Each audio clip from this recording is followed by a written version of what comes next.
Hey guys, welcome back to the channel. This is story about what if Naruto leaves Konoha for training and comes back for Genin exams part 1. Before I start, please do support for more amazing content and comments for part 2. Do consider to subscribe my channel and share my video to your friends and check out the description as well. Let's start the video.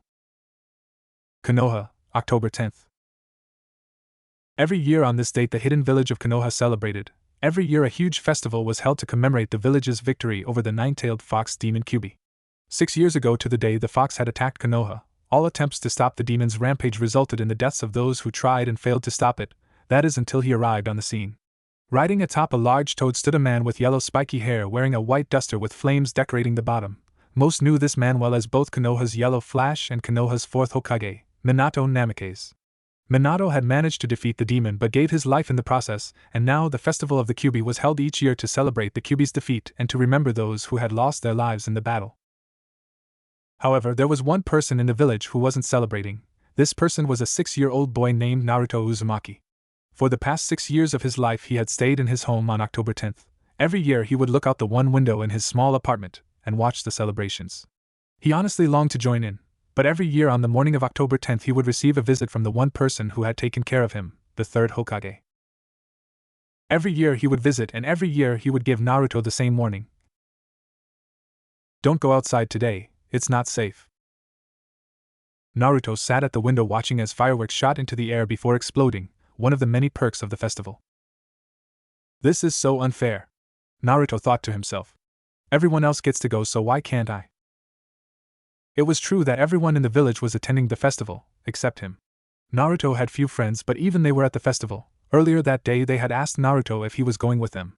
Naruto had made a few friends since entering the ninja academy a week ago: Shikamaru Nara, Choji Akimichi and Hinata Hyuga. Although he didn't think Hinata liked him very much, every time he tried to speak to her she would turn away quickly. Naruto continued to look out the window when suddenly he noticed something. He wasn't alone. Naruto quickly spun around when he felt someone behind him. There standing in the doorway was a woman. She had long black hair falling behind an olive-green chunin vest. The most notable thing about her was her ruby-red eyes, which were at this moment stained and wet. It looked like she had been crying recently. This woman was Genjutsu prodigy Kurenai Yuhi. Why you? Kurenai growled through clenched teeth as several tears fell from her eyes. It's all your fault. Naruto was confused at the woman's words. To his knowledge he had never met her before. Who are you? Naruto asked wearily. Kurenai reached behind her back and pulled a kunai from her hip pouch. Me? I'm the daughter of someone you killed, Kurenai screamed as she tossed the kunai forward. Her aim was true. The kunai struck Naruto's right shoulder. Arg! Naruto screamed in pain as he fell to his knees, gripping his bleeding shoulder. Naruto quickly turned around and started to crawl away, attempting to escape before this woman hurt him more. Before he could make it very far he felt a weight on his back push him to the ground. Kurenai was leaning down and had her knee against Naruto's back, holding him down. Before Naruto could say anything, Kurenai reached down and grabbed his injured arm. She pulled it back so it was pointing up into the air next to her. I saw you at the academy. Did you really think you could become a ninja? Let's see you do it with only one arm. Naruto's eyes widened when he realized what she meant. No, please don't, Naruto pleaded. Naruto's plea fell on deaf ears as Kurenai placed her free hand against Naruto's right elbow and with her other hand pulled his lower arm backwards sharply. A loud crack filled the air as Naruto's arm was pulled in the wrong direction. Oh! Naruto screamed loudly in pain. Kurenai wasn't done yet. His arm was broken, but it could still heal with time. She stood up and lifted her foot up above Naruto, and with a satisfied grin she stamped down onto Naruto's already broken arm. Naruto continued screaming as Kurenai continued to slam her heel into his arm time after time. With every strike, Kurenai could hear another crack come from his arm. After a few moments Kurenai stopped and stepped back. Naruto's right arm was a mangled mess. It was twisted in an awkward position. Every bone in his right arm was broken. It would never heal properly. Now I'm going to make you feel what my parents felt when you killed them, you devil, Kurenai said as she started performing several hand seals. Tiger, boar, rabbit, dog, ram. Suddenly Naruto found himself in the streets of Konoha. The sky was a blood-red color. As he raised his head to look for any kind of help he was met with a horrifying sight. All of Konoha was on fire, and walking the streets were horrible apparitions, humanoid creatures with blood-red eyes and skinless flesh and clawed hands. All these creatures were walking towards Naruto. Naruto tried to get away, But before he could make it very far, the creatures were upon him. They piled on tops of him and started biting and clawing at him to rip him to pieces. Kurenai watched as Naruto thrashed around on the ground screaming in both pain and fear. She was using her most powerful genjutsu on him. To Naruto's perception, he was being torn to pieces time and time again by hundreds of demons. There was also a time difference in the genjutsu. A minute in the real world was a week in the genjutsu. Kurenai continued to keep the technique active. She had trapped Naruto in it nearly 5 minutes ago, so to Naruto he had been trapped in the genjutsu for over a month, being constantly tortured and ripped apart by the demons. After the first few minutes, Naruto had stopped thrashing around and was silent. He was breathing heavily but never made a sound as he laid face down on the ground. Kurenai knew what was happening. Naruto was losing his mind. Kurenai smiled as she stepped forward and leaned down to him. It would just be a few more seconds before it was finished. "Look at me, you devil, I want to look into your eyes as all that you are slips away," Kurenai said as she grabbed his shoulder and turned him around to lie on his back. As she did, her eyes widened at what she saw. Tears were cascading down his face from eyes which were completely stoic and empty of any emotion. Kurenai slowly stood up and started stepping back as she remembered something she had learned years ago. Devils never cry," Kurenai muttered to herself as she felt tears welling up in her eyes as the horrible truth of what she had done dawned on her. "Oh God, what have I done?" Kurenai quickly placed her hands in the ram's seal and muttered, "Kai! Release!" The genjutsu was dispelled, but Naruto remained still. Kurenai rushed to Naruto and lifted his head into her arms. "Naruto! Naruto, say something, please!" Kurenai said as tears fell from her eyes. Naruto still made no sign of recognition. The damage her genjutsu was meant to do had been done. Kurenai sat there for several minutes, hugging Naruto's head to her chest while rocking back and forth. She thought back to everything she had done to Naruto in the past 15 minutes, and cried harder. She had wanted to see all that Naruto was slip away, and now she had destroyed the mind of a 6-year-old child. Kurenai thought hard about what she could possibly do to help him, but if there was anybody who could help Naruto, it was the Hokage. She carefully slipped backwards and laid Naruto's head down carefully.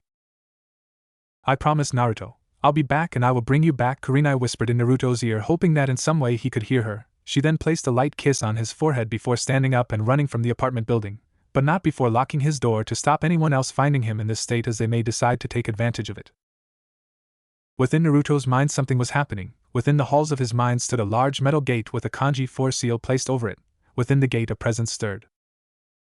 Grr, troublesome child couldn't even defend himself against a single human female. Outside the gate sat Naruto. He sat with his knees pulled up to his chest with his arms wrapped around them. This Naruto was all that was left of Naruto's sanity. Kyuubi knew that if Naruto remained like this, he would be easy pickings for the villagers.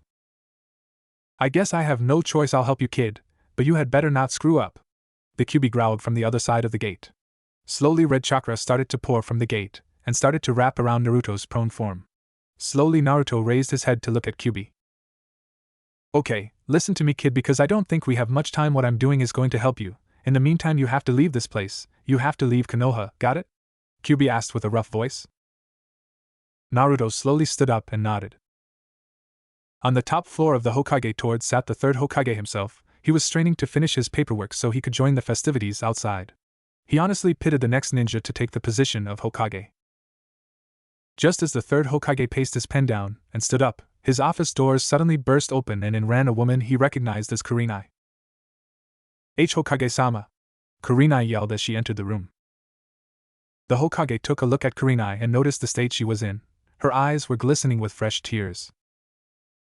"Kurenai, what's the matter?" the Hokage asked with a worried tone. Kurenai slowly lifted her head to look at the Hokage, her eyes still glistening with tears as she bit her bottom lip hard enough to draw blood. "Hokage-sama, I've done something terrible." A few minutes later, both the third Hokage and Kurenai were racing through the village, dodging around celebrating citizens on their way to Naruto's apartment. The Hokage was horrified by what Kurenai had told him. If it was true that Naruto's mind had been destroyed, then there was a chance that the Kyuubi within Naruto could take advantage of it and take over his body. Kurenai was the first to reach the apartment. Not stopping to unlock it, she slammed the door off its hinges. "Hokage-sama, he's in H." Kurenai trailed off as she noticed that the room was empty. On the ground where she had left Naruto was a small puddle of blood. The window that Naruto had been looking out of when she arrived was wide open.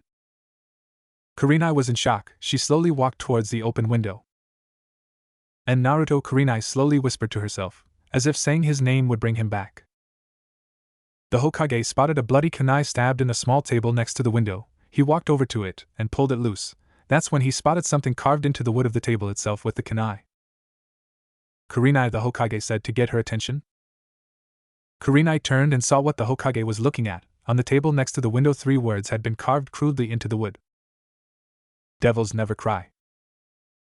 Kurenai read the words and slowly stepped backwards. When she reached the wall, she fell down and clutched her knees to her chest as she started to cry. The Hokage, meanwhile, was in conflict. The punishment for mentioning the fox in Naruto or attacking Naruto was death, but he knew these were unusual circumstances. Nonetheless, he needed to punish Kurenai. Kurenai, the Hokage said to gain her attention. Kurenai slowly lifted her head to look at him. She knew what he was about to say. She knew the law. Kurenai, you are hereby forbidden from telling anybody what happened tonight. You are also banned from participating in the Jounin exams for 5 years. With that said, the Hokage turned and walked from the apartment. He needed to instruct the Konoha ANBU to start searching for Naruto. Kurenai was surprised by the Hokage's leniency, but somewhere in her heart she knew that living with the knowledge that she destroyed a child's mind was worse than death. 6 years later. It was less than an hour from dawn in the temple town of Kureichi. All was peaceful, at least from the outside. Over the past few days, people had been found grisly murdered in the streets, their bodies torn apart. At this moment, 2 people were running through the back alleys. The first was a brunette woman with tan skin named Bonnie wearing a red kimono. The second was a bulky man with short blonde hair named Brick. They scrambled to run through the back alleys as fast as they could, but no matter how fast or how far they run, the thing chasing them always seemed to be right behind them. Brick, it's gonna kill us. What do we do? Bonnie asked in a frantic voice. Judd, keep running, Brick shouted to her. They quickened their pace, but they could still hear its footsteps getting louder and louder as it gained on them. They ran top speed but were horrified when they came to a dead end at the end of the alley. Quick, back the other way, Brick shouted. They both turned to run back, but it was too late. Standing at the entrance of the alley they had just ran down stood a dark figure hidden by the shadows. As the dark figure started walking towards them, Bonnie fell to her knees with her face in her hands as she started to weep. Please don't hurt me, Bonnie pleaded as she wept into her hands. The footsteps got closer and closer until eventually the figure was standing directly over Bonnie. Nice try, the dark figure said, but devils never cry. Suddenly Bonnie's head snapped up from her hands with changed features. Her eyes shone blood red and her teeth had become fangs. Absolutely no tears were on her face. She suddenly jumped from her kneeling position and lunged at the dark figure. Rafa! Bonnie roared in demonic rage. Boom! Something in the dark figure's left hand flashed as the booming sound filled the area. Bonnie's head snapped back almost immediately. She fell to the ground with a gunshot wound to her forehead. After a few seconds of silence, her body turned to dust and was blown away in the breeze. Brick saw his girlfriend killed and stepped back against the wall, his eyes glowing red just as hers had. The dark figure stepped forward into the moonlight, revealing his features for the first time since he had been chasing the two. He had spiky blonde hair and light blue eyes. He had 3 whisker markings on each cheek. He wore black boots, red pants, and a black turtleneck covered with a crimson-red vest which was buckled shut with 4 metal clasps. Finally, he wore a red duster the same color as his vest, but the bottom of the coat was decorated with orange and yellow flames. His left hand held a large silver revolver gun that was aimed right at him. His right arm, however, was in a sling, and a metal cast completely covered his arm below the elbow. Who are you? Brick asked in a demonic voice. The figure stepped towards Brick and lowered his gun. Naruto Uzumaki, Demon Hunter. Naruto introduced himself just as he backhanded Brick hard across the face, causing him to fall backwards into a pile of trash bags. Naruto stood over Brick and pointed his gun directly at his face. Now where is it? Naruto asked, as if Brick knew what Naruto was talking about.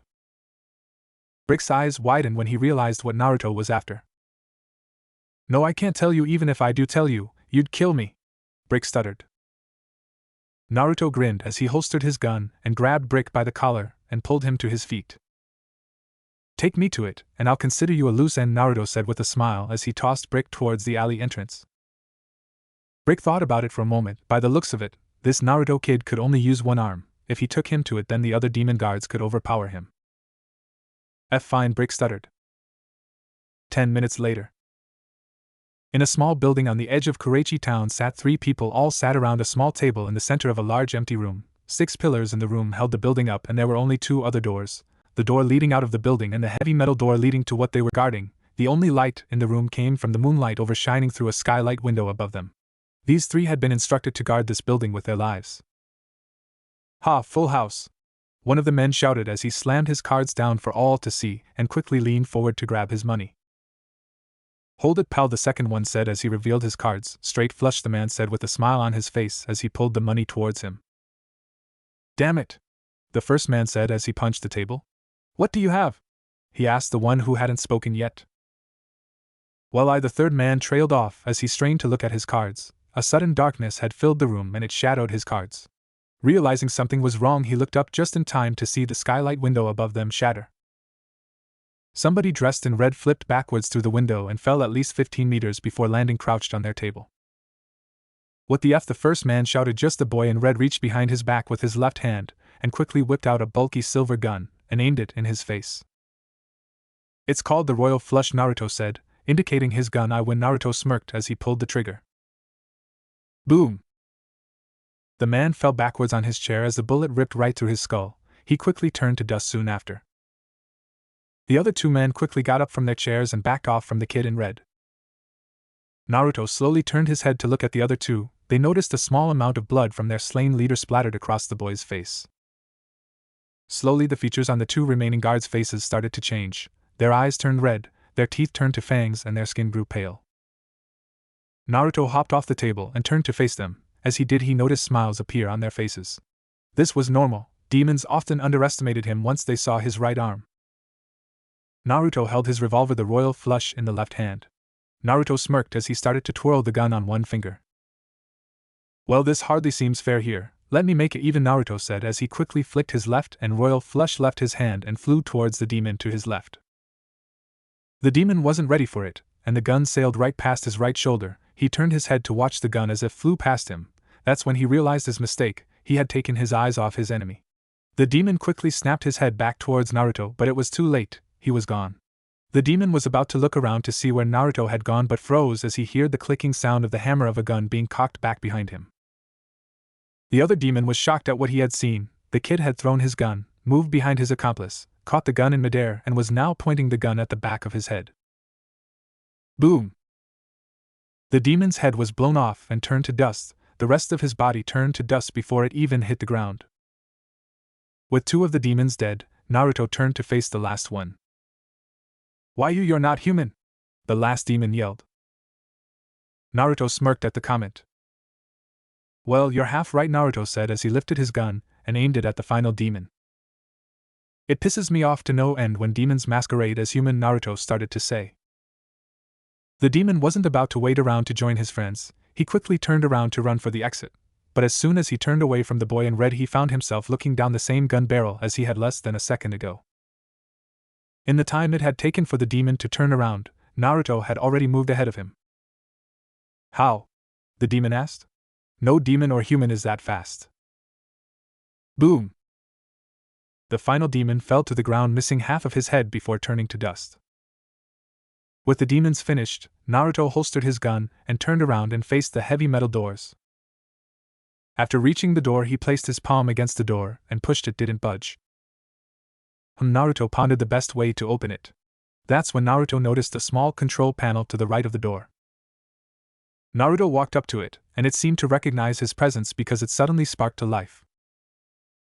"Please state your name," an electronic voice sounded from the control panel.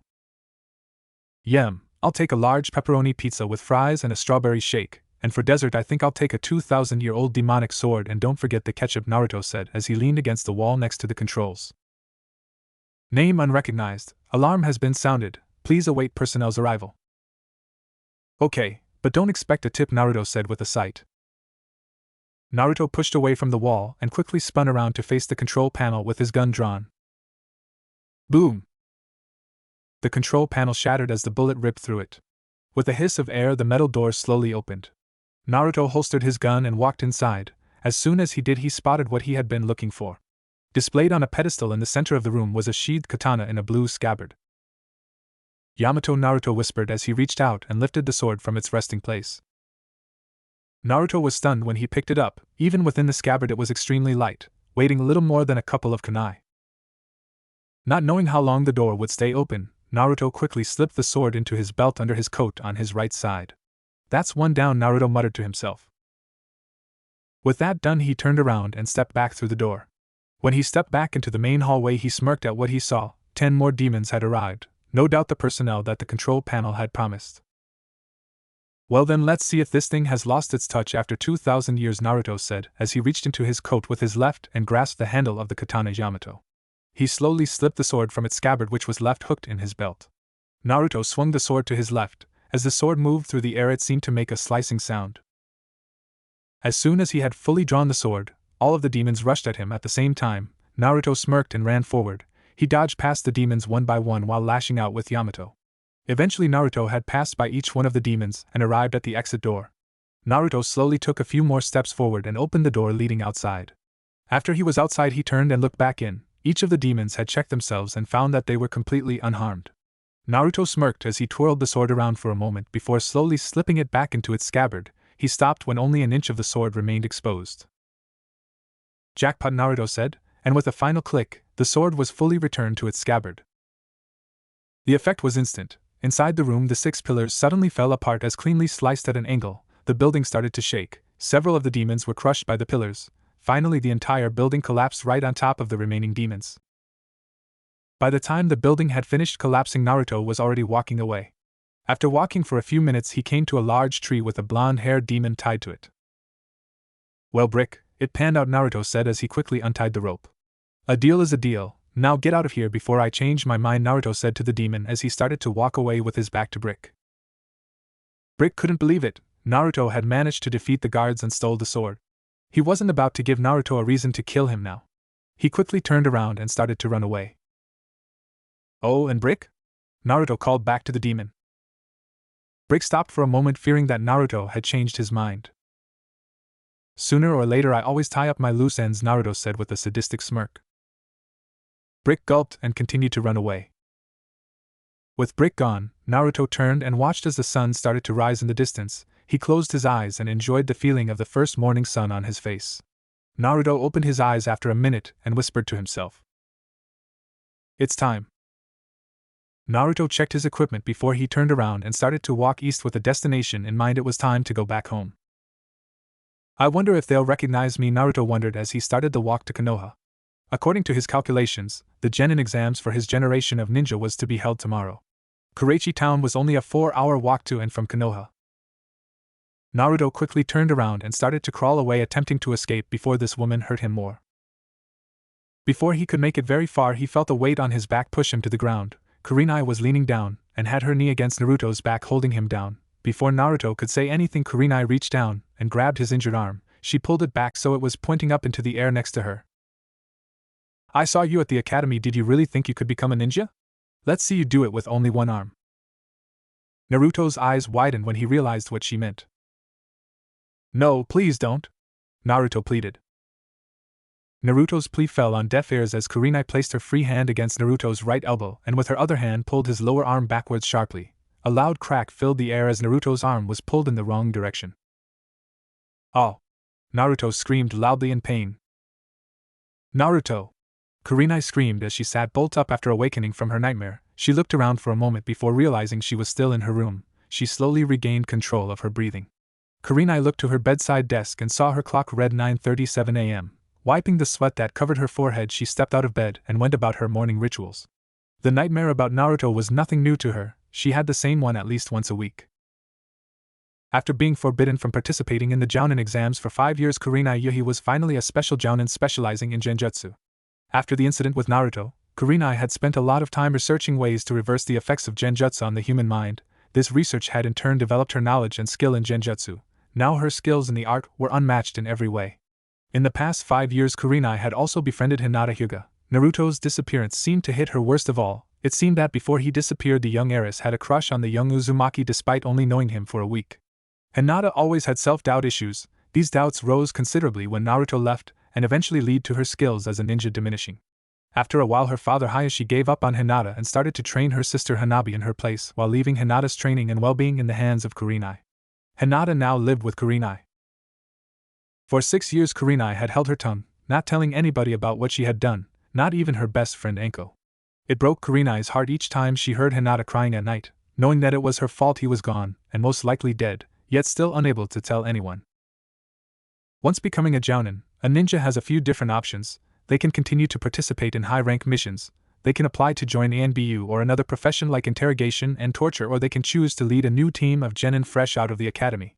Kurenai had chosen the last option and was to be assigned 3-man team the day after tomorrow. Kurenai finished washing and dressing in her usual attire and exited her house. She had 2 days off from her ninja duties in order to prepare for the team she was to be assigned, but now she was on her way to a local dango restaurant to meet Anko for lunch. A few minutes later, Kurenai walked into a small restaurant and quickly noticed her best friend Anko Mitarashi sitting in a corner helping herself to heaps of dango. "Good morning, Anko-san," Kurenai said cheerfully as she took a seat across from her fellow jounin. Anko managed to pull her attention away from her dango for long enough to realize Kurenai had arrived. "What took you so long?" Anko managed to ask despite a mouthful of food. Naruto grinned as he finally came within sight of the gates to Konoha. The last time he had walked through these gates was 6 years ago, in human time at least. As Naruto approached the gate, 2 chunin stepped from behind a desk and got in his way. "Halt, state your name and business here," a chunin with a burn scaring across his nose said. Naruto smirked. It seemed that they didn't remember him. "I'm here to see the Hokage," Naruto stated simply before continuing to walk right by the chunin. "Hey, we can't just let a stranger waltz into the village," the chunin said as he stepped in front of Naruto and reached for his leg holster for a kunai. "Figures well, guess I gotta do this the hard way," Naruto thought to himself. In a movement faster than the chunin could follow, Naruto leaped high up into the air over the gate and landed on a nearby rooftop in the village. Less than a second after landing, Naruto started to leap from building to building towards the Hokage Tower. "Shit, sound the alarm!" the chunin shouted to his partner. Kurenai and Anko exited the restaurant after eating. So Anko broke the silence between them. "Any idea what brats are gonna be on your team?" Kurenai thought about it for a moment. "Well, I've already requested that Hinata be placed on my team. Other than that, it'll depend on the other students' statistics," Kurenai answered. "What about you, Anko? Have you decided what you're doing next?" Anko nodded. "Yeah, yesterday Hokage-sama asked me to overlook the second phase of the next Chunin exams along with Ibiki and Ginma." Kurenai was about to make a comment like "those poor kids," but was interrupted by a loud ringing noise coming from the Konoha gates. Kurenai and Anko immediately dropped their carefree attitude. The only time the gate bell rings is when an intruder breaks into the village. "So, somebody's got a death wish," Anko said with a sadistic smirk. Anko and Kurenai looked at each other for a moment before nodding. A moment later, they both leaped to the nearest building and started running towards the disturbance. After a few minutes, they spotted somebody wearing a red coat with orange flames decorating the bottom running across rooftops. They were about to move to intercept him when they suddenly saw another ninja appear in front of the intruder. Naruto couldn't help but feel that something was wrong. He had broken through the gates more than 3 minutes ago, and still nobody was following him. Naruto looked ahead of himself and suddenly skidded to a halt when he noticed somebody standing directly between him and the Hokage Tower. This ninja wore a green jounin vest and a mask covering his lower face.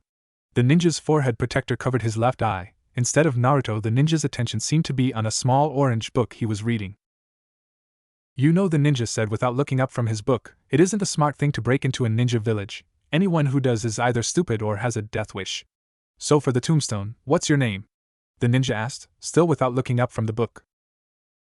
Naruto smirked. He loved it when people underestimated him.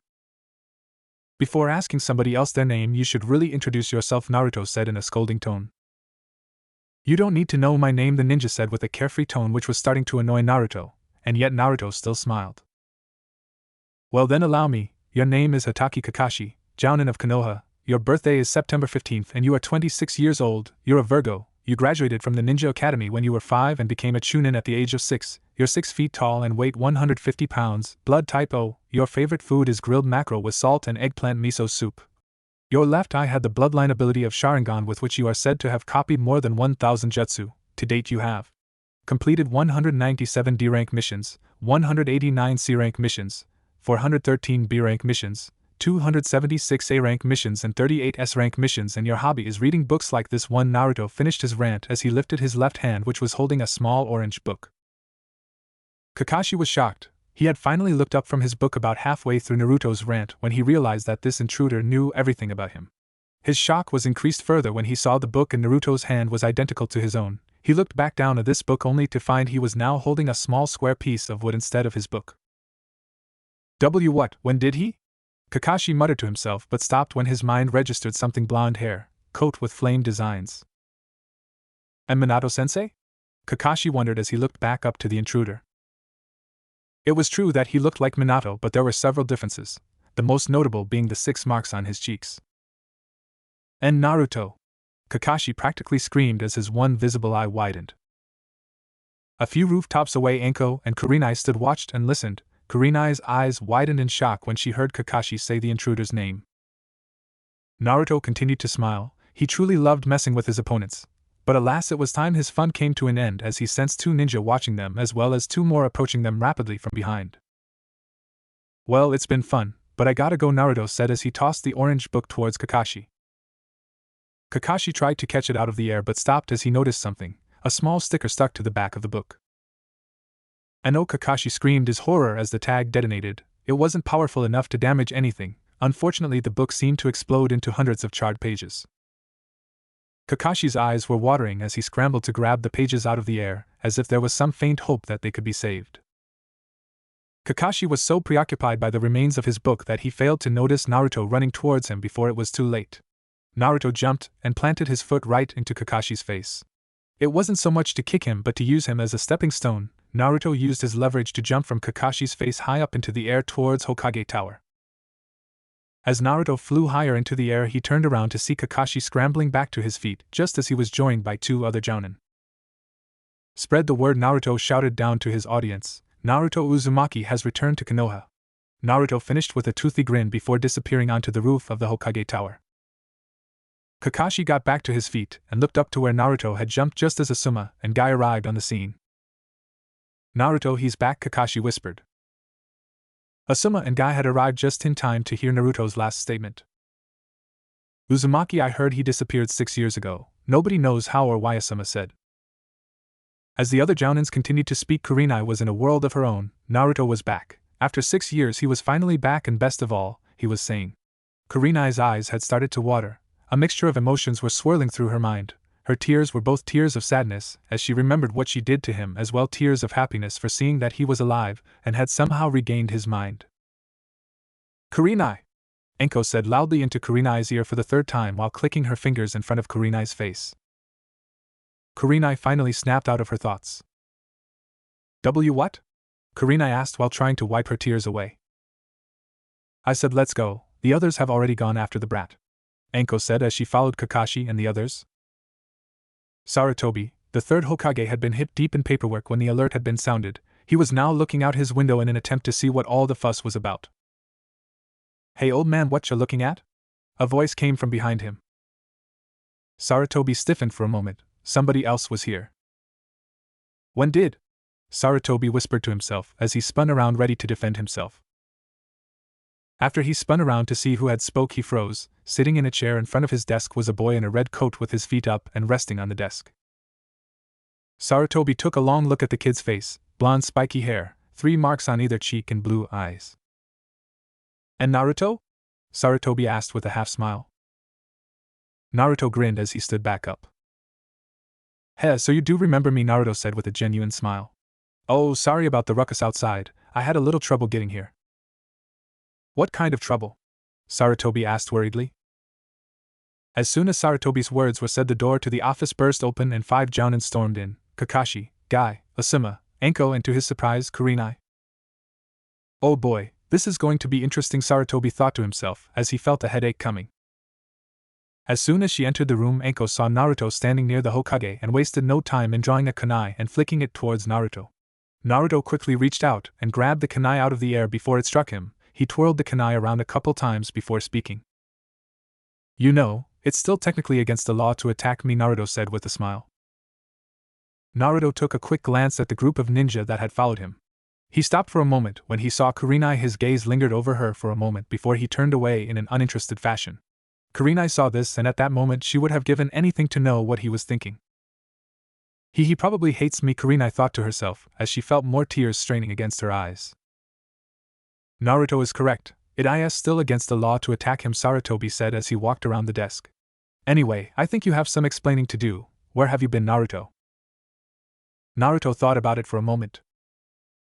Well, I've been working just about everywhere, all across Fire Country, Wind Country, pretty much all over the ninja nations. I even spent a few months in America. It was there that I discovered the bliss that is pizza. Naruto was about to continue until the Hokage interrupted. Naruto, what are you talking about? Sarutobi asked. Pizza?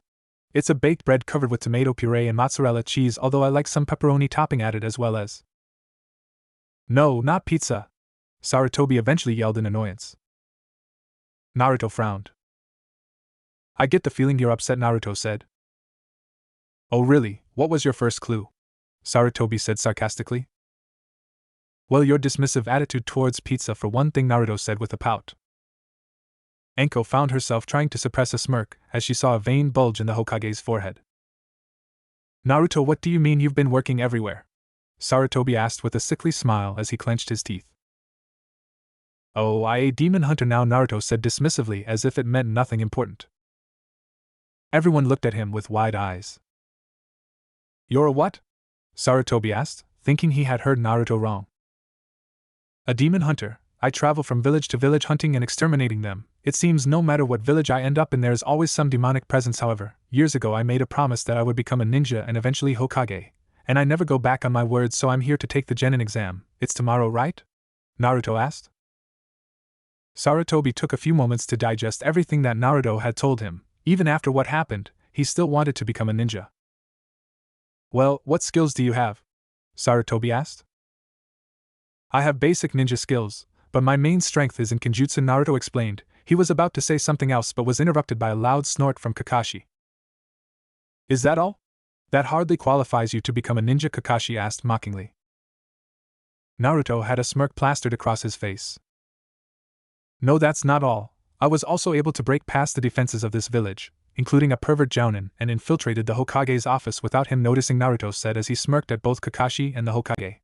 How about now, you think I qualify? Naruto finished with a cocky tone. Kakashi though hard trying to come up with a comeback, that when he noticed Naruto's arm. What about your arm? Kakashi said while pointing at Naruto. Kurenai looked at Naruto's arm for the first time since she had seen him, and she stiffened when she saw his arm hanging limp across his chest in a metal cast. No, please don't, Naruto pleaded. Naruto's plea fell on deaf ears as Kurenai placed her free hand against Naruto's right elbow and with her other hand pulled his lower arm backwards sharply. A loud crack filled the air as Naruto's arm was pulled in the wrong direction. Oh! Naruto screamed loudly in pain. Kurenai wasn't done yet. His arm was broken, but it could still heal with time. She stood up and lifted her foot up above Naruto, and with a satisfied grin she stamped down onto Naruto's already broken arm. Naruto continued screaming as Kurenai continued to slam her heel into his arm time after time.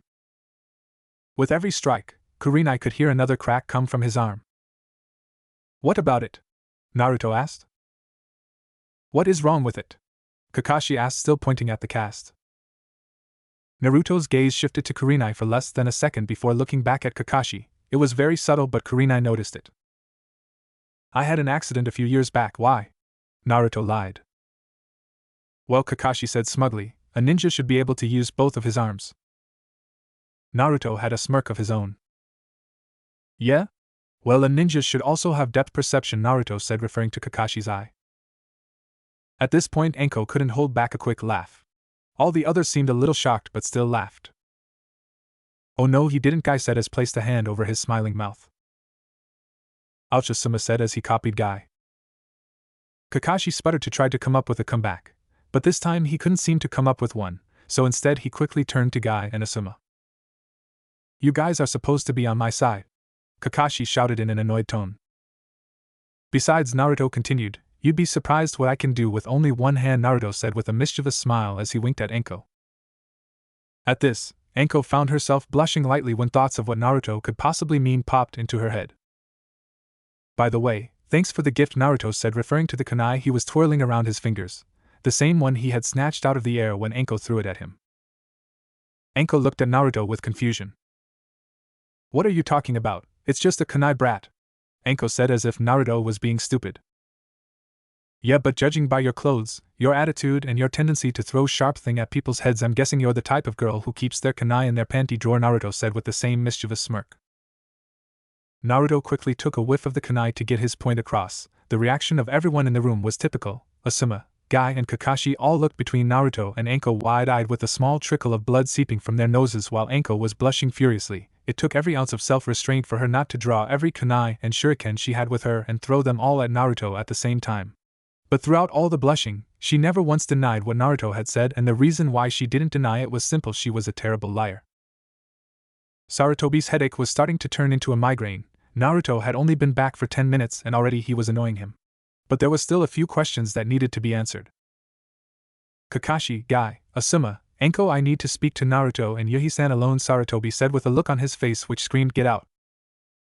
A little confused but knowing not to question the Hokage, the four Jounin backed out of the office and closed the door. Well, Kakashi said, I'm gonna go read my book. Anko looked at him with a confused look. Kakashi, your book was blown to peak. Anko's voice trailed off as she watched Kakashi reach into his side pouch and pull out another copy of the same book that Naruto blew up. Should have seen that coming, Anko muttered as a sweat drop appeared on her forehead. Meanwhile, back in the office, which was now only occupied by the Hokage, Naruto and Kurenai. Okay, Naruto, there is one thing I need to know, the Hokage started. How are you? Why are you not? The Hokage muttered, trying to get the question right. Babbling incoherently while lying on the ground in a puddle of my own drool. Naruto finished the Hokage's question. Not quite the way I would have said it, but the Hokage mumbled. Naruto smiled before saying one word. Kyuubi. Both the Hokage and Kurenai stiffened.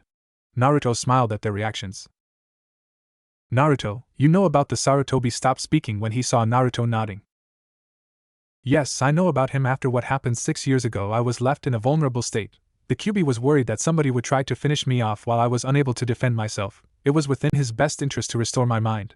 But the process took several months, so he had me subconsciously sneak out of Konoha. After I was well again, I started to train myself to hunt demons. Naruto finished.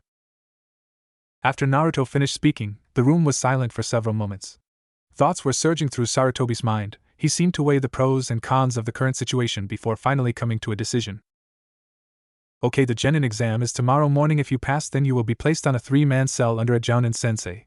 I'll send the paperwork to Iruka at the academy, Sarutobi said as he reached into his desk for some paperwork. Thanks, old man, Naruto said with a grin. Okay then, if there's nothing else, I'm gonna go take a nap. I was up all night working. Naruto strained to find the appropriate word.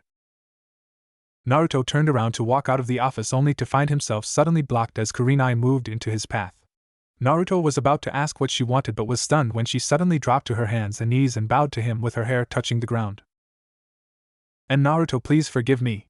Kurenai screamed as tears fell in torrents from her eyes. Naruto, what I did was inexcusable. Please, I'll do anything for your forgiveness. Naruto was still quite shocked, but a warm smile quickly appeared on his face. Naruto kneeled down and placed a hand softly on Kurenai's shoulder. Feeling the warmth on her shoulder, Kurenai looked up with tear-soaked eyes to see Naruto smiling warmly. Kurenai, on that day, my life changed, but it didn't end that day. You showed me what demons are. You showed me what they are capable of. That's the reason I hunt them, even though I am one myself. Kurenai's eyes widened when she heard what Naruto said. She was about to scream at him that he was not a demon, but before she could, she heard 3 words escape Naruto's lips, 3 words she had been desperate to hear for 6 years. I forgive you, Naruto said loud and clear in a warm tone. Kurenai was shocked. She hadn't expected him to forgive her so easily. She bit her bottom lip in an attempt to stop it quivering as more tears fell from her eyes. Now get up, Naruto said as he took Kurenai's hand and stood up, pulling her to her feet. A kunoichi Jounin of Konoha does not belong on her knees, Naruto said as he let go of Kurenai's hand and walked past her towards the office doors. Before he reached the doors, Naruto turned around and looked directly at the Hokage, who was in the process of writing up Naruto's papers. Oh, an old man, when I regained my mind, I also regained the memories you took from me when I was 5. There was a loud snap as Sarutobi pressed a little too hard and the pencil he was holding broke against the paper. Kurenai was confused. What was Naruto talking about? Sarutobi looked up from the paper with a worried look. Before he could say anything, Naruto spoke first. This is your one and only warning. The next ninja who goes into my mind won't be getting out again intact, Naruto said as he walked out the door and disappeared around a corner. Hokage-sama, what did Naruto mean by that? Kurenai asked as she wiped away her tears. Sarutobi grimaced. He had hoped never to bring this up again. 7 years ago, a year before the incident between you and him, on his 5th birthday he was attacked in the streets. 7 years ago, October 10th. Naruto didn't know why this was happening to him. He had just been walking home after dinner at Ichiraku's when before he knew it he was being chased by a group of about 10 people. They chased Naruto for 5 minutes, throwing bottles, stones and whatever else they could get their hands on at Naruto. Eventually Naruto made a mistake. He turned to escape down an alley which turned out to be a dead end. Before he could double back and escape, the mob that had been chasing him blocked his exit. The next few minutes consisted of Naruto curling up in the fetal position as he was viciously beaten. Eventually the beating died down. That was when a woman with long black hair tied back tightly into a ponytail stepped forward from the crowd. "Hold him down," the woman commanded. The others took her lead and held Naruto down with his arms and spread apart so he was laying flat on his back. The woman kneeled down and straddled him before lifting her right hand. Please don't hurt me," Naruto pleaded as tears fell from his eyes across his cheeks and to the ground. The woman ignored his pleas as the tip of her finger started to hum with a blue glow. This technique was easily recognizable as the chakra scalpel. "Let the world see what you truly are," the woman whispered in Naruto's ear as she placed her glowing finger on Naruto's cheek and started to stroke it across his cheek. "Gaha!" Naruto screamed in pain as the chakra scalpel cut through his flesh, leaving a long mark across his cheek. The woman continued this process 5 more times. By the time she was done, Naruto had 3 of these whisker marks on each cheek. Kurenai's hand covered her mouth, as if she was about to vomit as the Hokage came to the end of his story. "My God," Kurenai muttered in disgust as she felt tears stinging her eyes once again as well as bile forming in the back of her mouth. Eventually an ANBU squad came across the scene and saved Naruto before any further harm could be done to him, but the encounter left him with the 6 scars across his cheeks. Naruto spent the next few days in an unresponsive state. He wouldn't sleep, he wouldn't eat, and he'd start screaming whenever anybody came near him. After almost a week Naruto was starting to get sick from sleep deprivation and starvation. So I came to a decision. I had Inoichi Yamanaka seal the memories away in Naruto with one of his mind jutsus. Naruto quickly went back to his old life and the incident was never mentioned again until now. Sarutobi took a deep breath and leaned back in his chair as he came to the end of his explanation. Kurenai felt an uncomfortable feeling in her heart. Naruto had been through so much even before what she did to him. Somehow she now felt responsible for him. She felt as if she had to do everything she could to protect him. With her resolve hardened, Kurenai spoke. "I want Naruto on my team," Kurenai said sternly.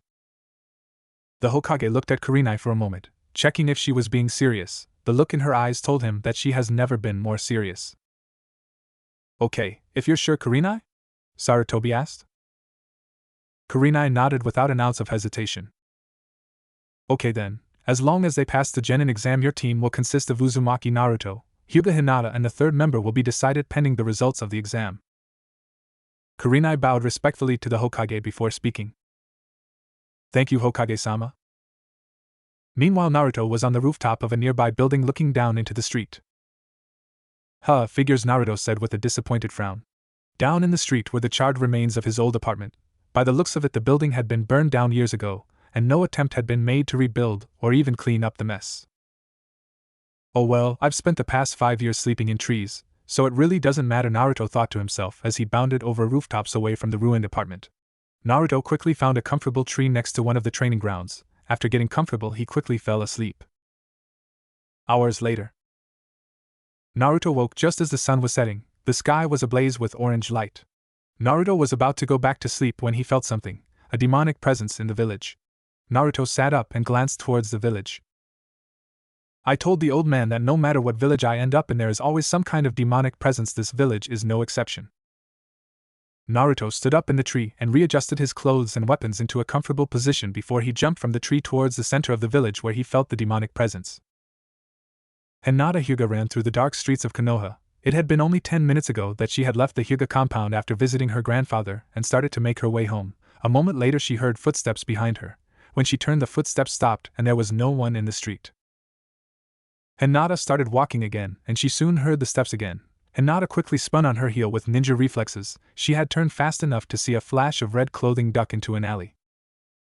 Hinata quickly placed her hands in a unique seal before activating a technique. Byakugan. The effect was immediate. Veins around Hinata's eyes seemed to bulge as he Jujutsu activated. Hinata used her Byakugan to check the alley she had seen the red shoot into, but here was nothing there save a few trash cans. Not sure whether or not someone was following her, Hinata deactivated her Byakugan, turned and started sprinting towards Kurenai's home where she lived. After a few minutes, Hinata stopped to catch her breath. She turned her head to see if she was being followed, and she was horrified to see a dark figure at a corner of an alley looking right at her with glowing red eyes. This completely panicked her, and she once again started running.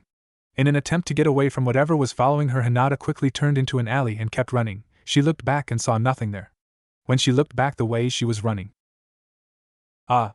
She let out a frightened shriek. There was a man in front of her. His face was covered by the darkness of the alley, but Hinata could see that this man had blonde hair and was wearing a red leather coat, and the moonlight shone over the barrel of a silver-colored weapon that he was pointing at her head. Hinata quickly recognized the weapon as a Western weapon called a gun. "No, please don't," Hinata pleaded with tears in her eyes as she raised her arms in front of her face. "Get down!" the figure in red shouted. Without hesitation, Hinata dropped to the ground quickly and closed her eyes tight. Boom! Hinata's eyes slowly cracked open when she heard a thud as something heavy dropped to the ground behind her. Hinata gathered her courage and looked behind her to see what had fallen. It was horrible. It looked human partially, but its face was distorted, eyes were red, and its mouth was bordered by sharp fangs. Hinata turned back to the figure in red, to see him offering his hand. After a moment of hesitation, she took his hand and was quickly pulled to her feet. As he helped her up, she tried to make out his face but couldn't see to the darkness. Hinata looked back at the creature he had shot to see it slowly turn to dust. What was that thing?" Hinata asked timidly. "A demon," the boy said as he slipped his gun into a holster beneath his coat. "It has been following you since you left the Hyuga compound. I'm sorry if I scared you before, but I had to wait until it revealed itself." Thoughts were spinning in Hinata's head. "Then you saved me?" Hinata asked while still looking at the disintegrating monster. Hinata turned back to the boy in red and bowed with her hands clasped together.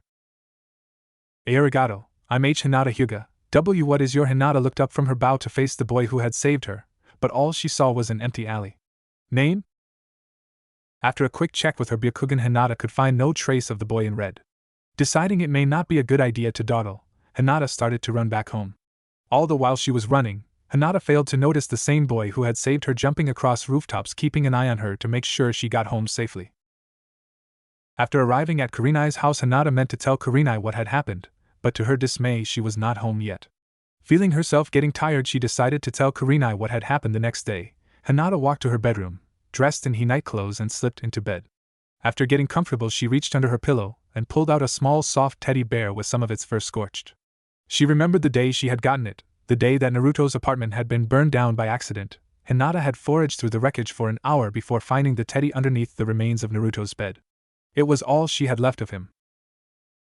"Naruto-kun," Hinata mumbled as she hugged the teddy tightly against her chest, and a single tear fell from her right eye as she blew out the lamp next to her bed and fell into her slumber.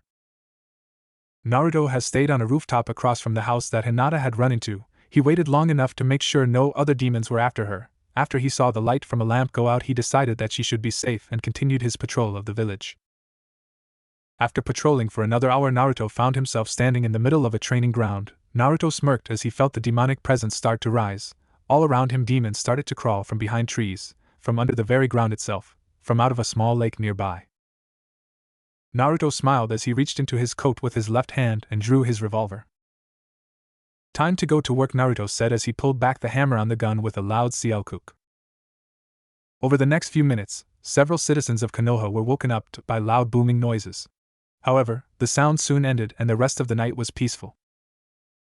Naruto slowly awoke from his sleep. He slowly inched his eyes open to get used to the light of the rising sun. Thud! Suddenly the tree he had been sleeping in suddenly shook as if something had collided with it. Thud!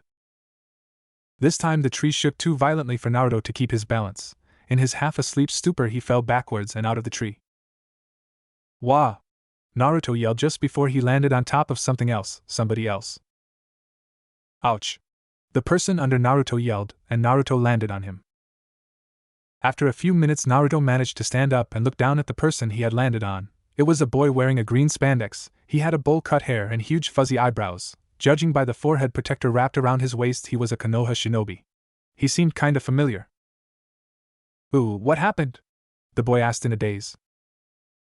Hey, sorry, I think I fell out of the tree and landed on you, Naruto said in embarrassment, as he scratched the back of his head nervously. Naruto turned and looked at the trunk of the tree he had fallen out of. It was covered in dense and broken bark. Naruto quickly figured out what happened. All the trees in Konoha, and I had to sleep in one that was being used for taijutsu training, Naruto thought to himself with a sweat drop. Lee, what happened? A voice called from the other end of the training area. Naruto turned and saw three others walking towards them. The one who had spoken looked creepily like the boy he had landed on. Green spandex, bowl cut, huge fuzzy eyebrows, Konoha forehead protector around his waist. The only two differences between the two shinobi was the presence of a jounin jacket and an obvious age difference. Naruto quickly recognized him as Might Guy, whom he had met the day before. Walking behind him were two younger shinobi. One had long black hair, wore a white top with black shorts, and had pure white eyes, an obvious Hyuga. The last one wore a blue top and white shorts. He had semi-short black hair and a bored expression on his face. Guy-sensei! Lee shouted as he quickly stood up. I was training when this youthful man fell out of a tree. I believe I disturbed his sleep, Lee said in an unnecessarily loud voice before turning to Naruto.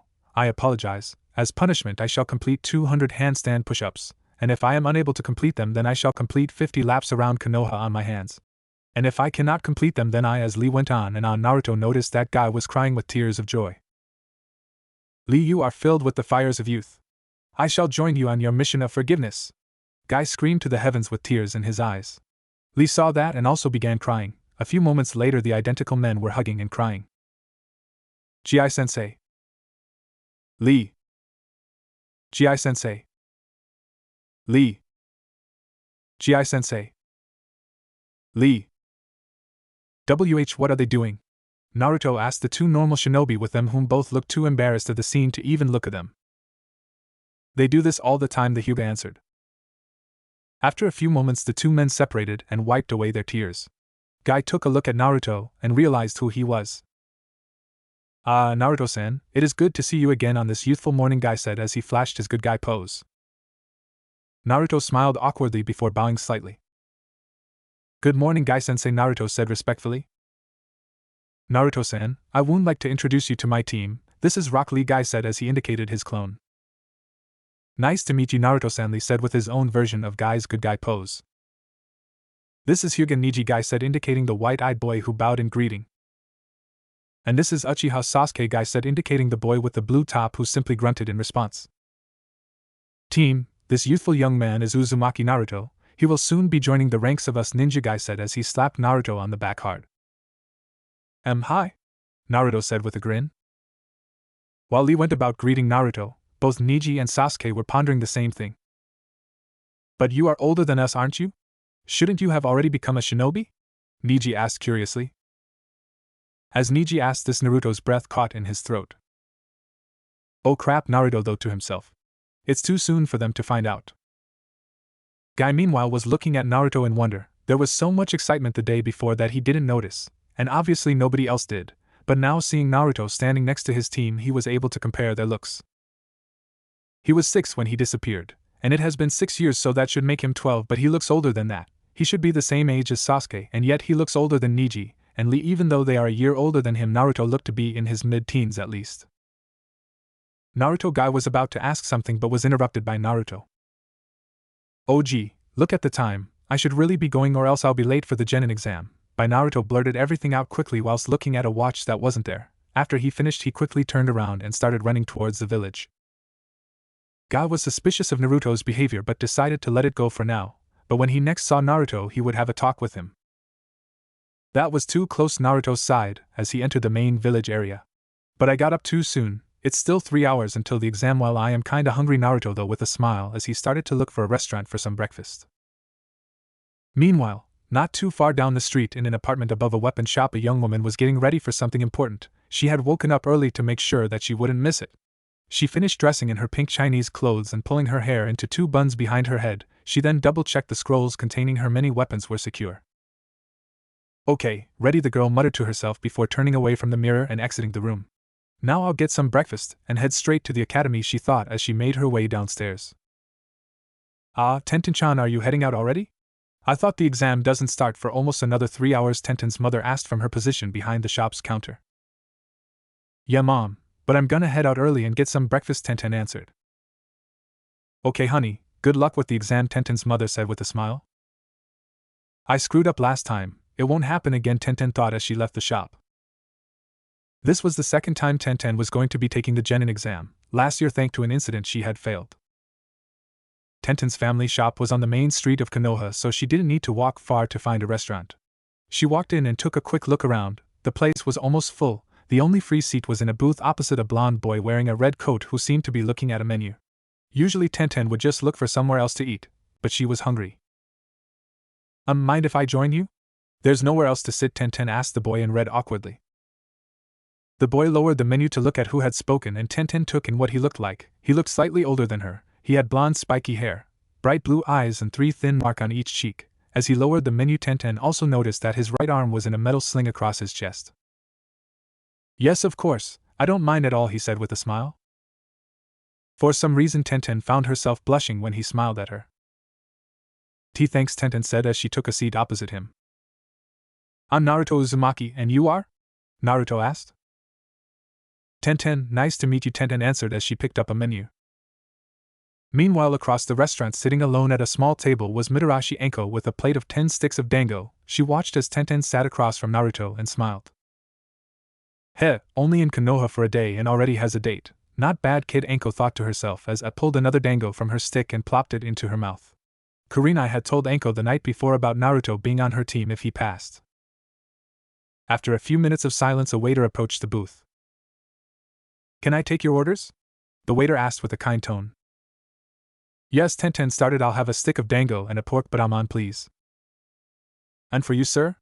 The waiter asked as he turned to Naruto. Do you have pizza here? Naruto asked from behind his menu. Pizza? The waiter looked confused. I'm sorry, but I don't even know what that is. Naruto sulked for a moment. Oh well, Naruto said as he put his menu down. Then I'll have a stick of dango and 2 bowls of rice, Naruto said with a smile. The waiter, however, didn't respond. The very moment Naruto had placed his menu down, the waiter had been in shock. Why you? The waiter muttered. Oh boy, here we go. Well, it was only a matter of time, Naruto thought in annoyance. You this time, the waiter spoke, thought clenched teeth. Why are you back here? I heard you were dead. You obviously heard wrong, Naruto said calmly. Now if you don't mind, I'm rather hungry, so you would just... And oh, the waiter interrupted, we don't serve your kind here, you'd... The waiter couldn't finish before Naruto interrupted him. Before you finish that sentence, I think I should remind you that the law concerning my condition is still in effect, as is the punishment for breaking that law. The waiter visibly paled. The punishment for mentioning the demon or attacking Naruto was well known among the older population: death. Now, both me and my friend here have made our orders. Could you also bring a pitcher of water? Thank you, Naruto said with a slight smile. The waiter hesitated for a moment before turning to walk to the kitchen. Enko had seen what had happened and smiled. The waiter had almost completely lost control of his bladder when Naruto spoke to him like that. What was that all about? Tenten asked curiously. I can't tell you exactly. What I can tell you is that the waiter almost made a mistake that would have cost him his life. Naruto decided to change the subject before his new friend probed even more. Naruto quickly spotted a few scrolls in a pouch strapped into her arm. You're a kunoichi? Naruto asked. No, not yet at least. I'm taking my Genin exam again today, Tenten answered. Oh, what a coincidence. I'm taking it too. We must both be in the same group, Naruto said with a smile. Really? But you look older than me, shouldn't you have taken it by now? Tenten asked curiously. Naruto paled slightly.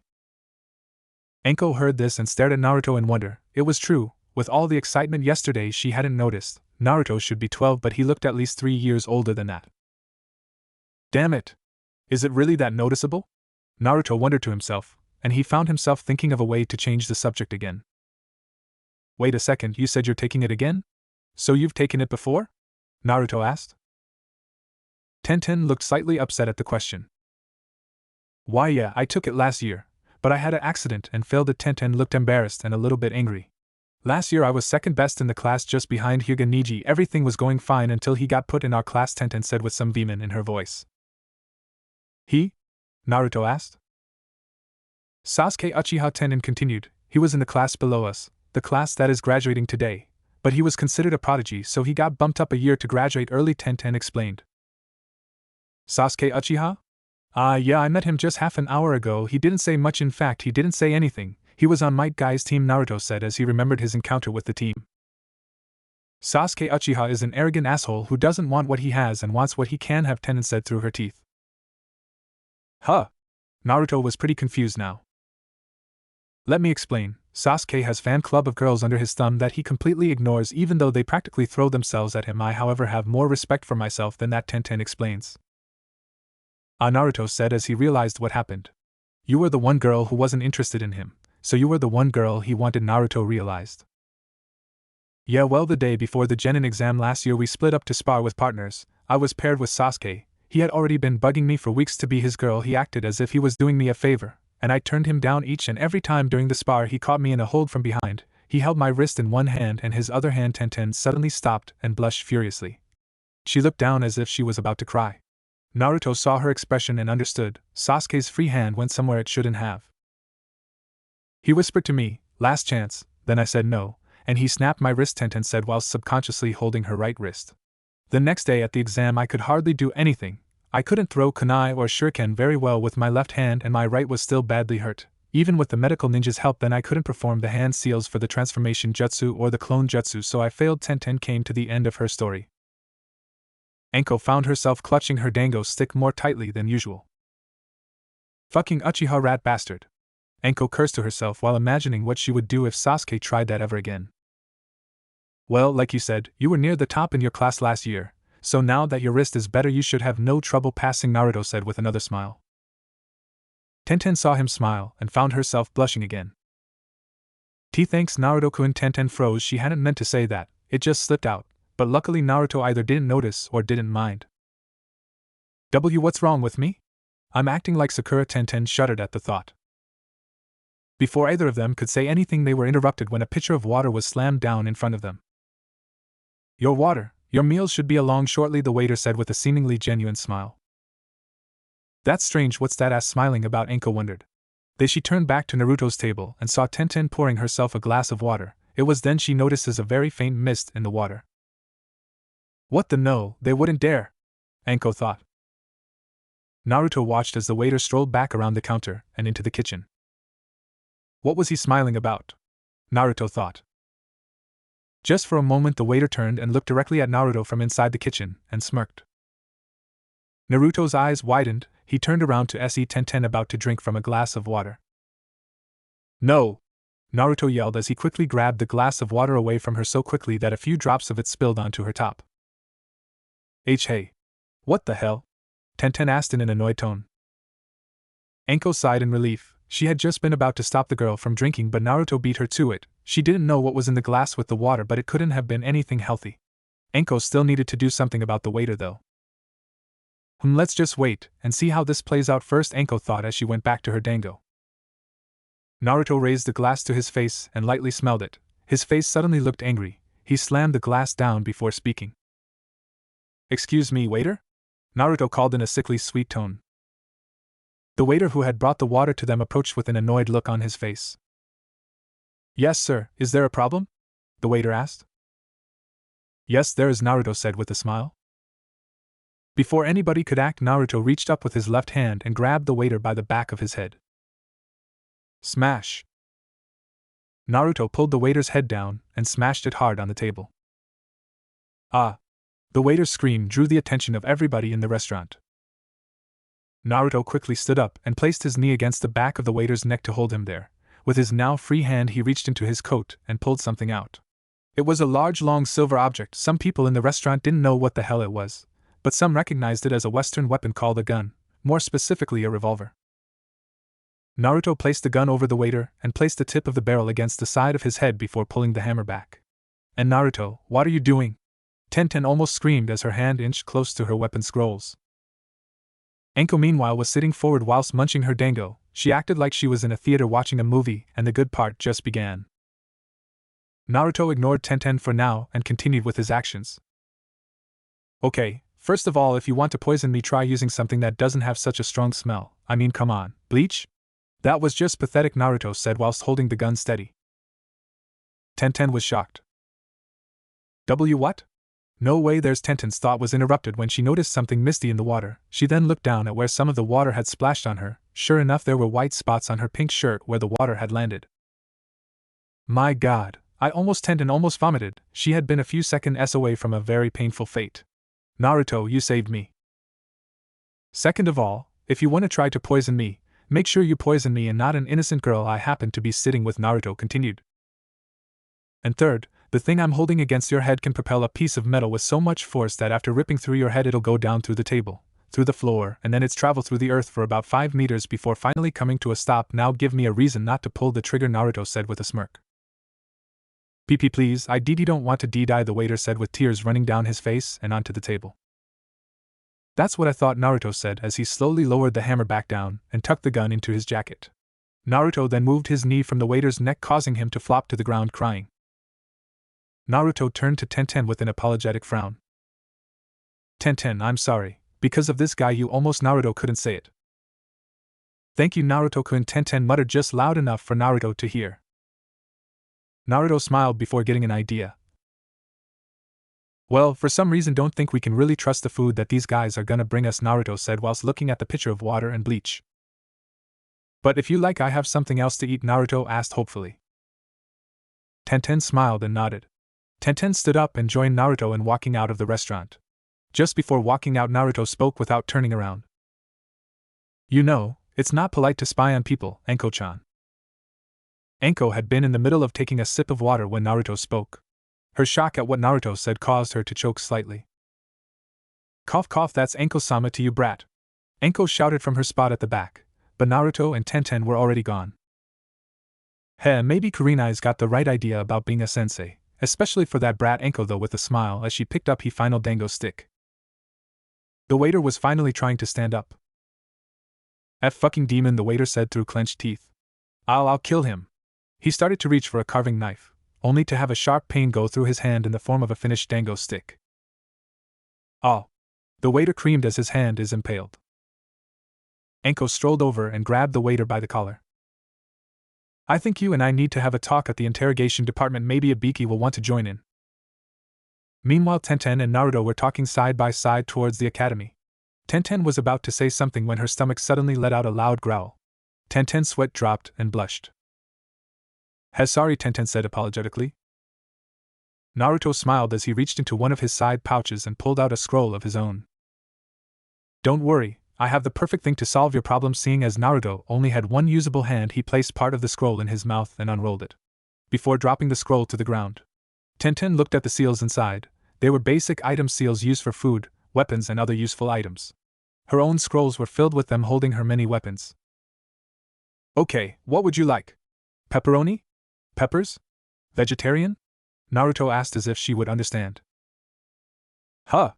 Tenten asked with a confused look. Sorry, I forgot, Naruto said with an awkward laugh. Okay, seeing as it's your first one you may as well stick to basics, so margarita it is. Naruto placed his hand over one of the seals and something appeared in a poof of smoke. It was a flat cardboard box with the word pizza over the top. It took a moment, but Tenten's nose was quickly filled with a very mouth-watering smell. What is that? Tenten asked whilst she tried to keep herself from drooling. This, Tenten, is pizza, Naruto said with a flare as he opened the box, showing a circle object covered with yellow, white and red toppings sliced into 6 equal pieces. It's a baked bread covered with tomato puree and cheese. I fell in love with this stuff when I was in America, so before I came back I bought 200 of the things and sealed them into this scroll.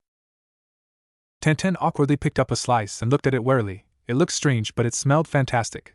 Taking a deep breath, Tenten raised it to her mouth and took a bite. And in 3, 2, 1, Naruto though with a smile. Tenten's eye widened and so did her mouth. Holy S. Hinata's eyes slowly fluttered open. She spotted the clock across from her, and her eyes widened. Ah! The exam was in less than half an hour. Then Hinata remembered what happened last night, the monster that stalked her and the boy in red who had saved her. In her excitement when she got home she forgot to set her alarm.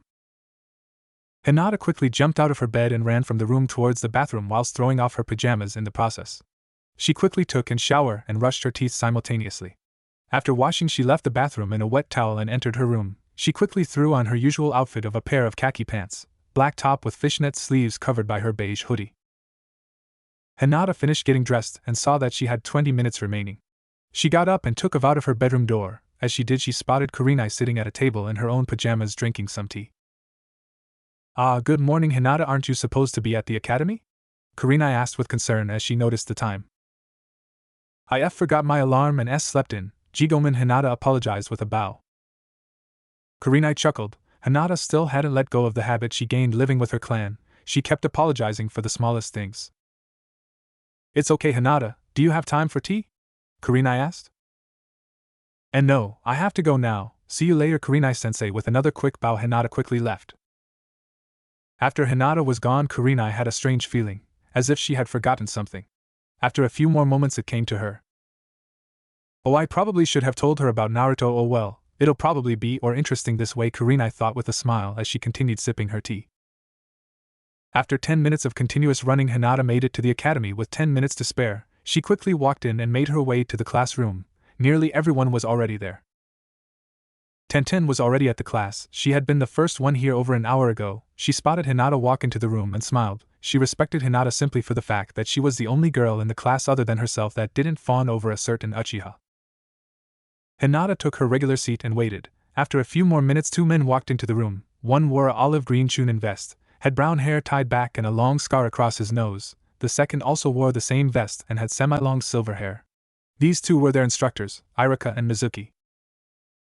"Okay class," Irika started. "Welcome to the Genin exam. The exam is split into 3 sections," and Irika stopped when he noticed something in his notes. It seems that there will be another student joining us for the exam." Before any questions could be asked, the door to the classroom opened, and in stepped a blond boy dressed in red. Hinata's eyes widened. It was him, the one who saved her the night before. Last time his face had been hidden in the shadows, this time his face was completely visible. Her heart skipped a beat. Blue eyes, 6 whisker marks. "And no, it's impossible," Hinata tried to reason with herself. Her whole body was shaking. "Irika-sensei, I'm here for the exam," the boy spoke, and Hinata's mouth started quivering. His voice was more mature, but something about it stayed the same. Yes, we're just about to begin. Why don't you introduce yourself?" Irika said to him. "Yes," he said as he turned to the rest of the class and looked it over. He spotted Tenten sitting near the back. He quickly remembered his manners and bowed. "Nice to meet you all. I'm Naruto Uzumaki." Naruto introduced himself. Thud. "Huh? What was that noise?" Irika asked. "Wait a second, where's Hinata? Is she absent?" Hinata meanwhile was out of sight under her desk unconscious. "And Naruto-kun," Hinata mumbled. "Wait a second, Naruto? Naruto Uzumaki?" Irika recognized the name. "Yeah, it's good to see you again, Irika-sensei. It's been too long," Naruto said with a smile. "Yes, 6 years," Irika replied whilst returning the smile. "It's him, the Kyuubi brat. What the hell, I heard that he was killed 6 years ago," Mizuki thought to himself. After scanning the room again, Naruto noticed 2 familiar faces, Choji and Shikamaru. Both of them looked stunned at his appearance. After a few minutes things had calmed down. Naruto had taken a free seat near the middle of the class. Hinata had woken up and was sitting nervously with a cherry-red face. Every few seconds she would turn and catch a glimpse at Naruto. "Okay, as I was saying before," Irika continued what he had been saying before Naruto came in. "The Genin exam is split into 3 different sections that test 3 different abilities: weapon accuracy, transformation, and bunshin. Each section of the exam is worth a maximum of 100 points. That's a possible 300 points overall. To pass the exam you must have a minimum of 200 points. Any questions?" Irika asked as he paused. There was silence for a few moments. "Okay then, if you all follow me out into the courtyard we can begin the weapon accuracy test." A few minutes later everyone was led outside where several targets had been put up. The target was a simple 3-layer ring with numbers labeling each ring, 10 for the center, 5 for the middle ring and 2 for the outer ring. Obviously the number were the amount of points you earned for hitting each target. "Okay, you each will have 5 shuriken and 5 kunai each. Come up as I call each of your names." One by one Irika called out names.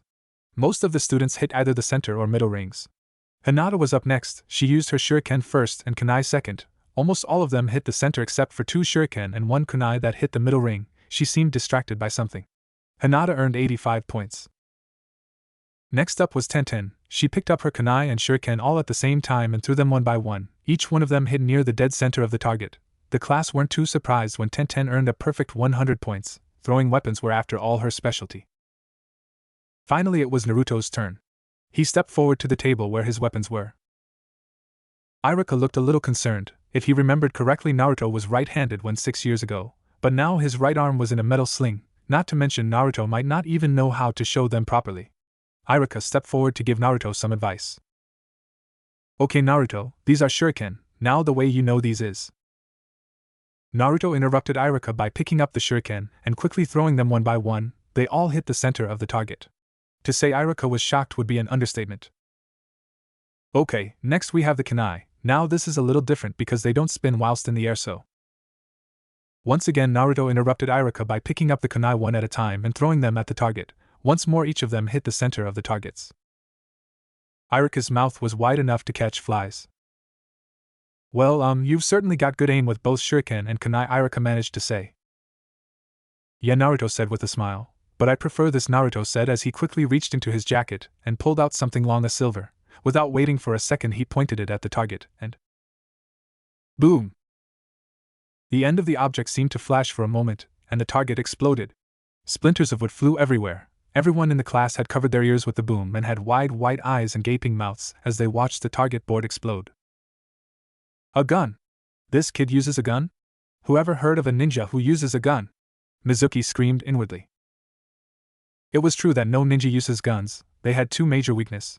They were loud and most importantly they needed to be reloaded after a few shots. For Hinata this was absolute proof. Naruto was definitely the one who saved her last night. He used that gun to shoot the thing that was following her. Meanwhile Enko Mitarashi, who had been watching everything from atop the roof of the academy, was laughing her ass off. She couldn't believe the looks on everyone's faces when it happened. Oh god, that was fantastic. Okay, if the kid passes there is no way I'm gonna let Kurenai keep him all to herself. After picking their jaws up from the ground the class made their way back to the class they came from. At some point whilst they were outside, somebody had come in and placed several dozen Konoha forehead protectors on the front desk. Okay, next is the transformation and bunshin. Come Dawn as I call your names. Once again, once by one everyone went down to the front and performed both the transformation and then bunshin. Most of the students did very well. Points were deducted because of little thing like mistakes in the transformation of bunshin. When it came to Hinata's turn she pulled it off perfectly, both the transformation and bunshin. It wasn't too surprising though, as a Hyuga she needed good chakra control to use her clan's Juken style. Hinata ended the exam with a score of 285, she blushed as she accepted the headband from Iruka. Then it was Tenten's turn. She created 3 bunshins easily and got the full 100 points. But she made a small mistake when it came to her transformation. The person she changed into had her hair parted on the wrong side. She was deducted 10 points. Tenten ended the exam with 290 points.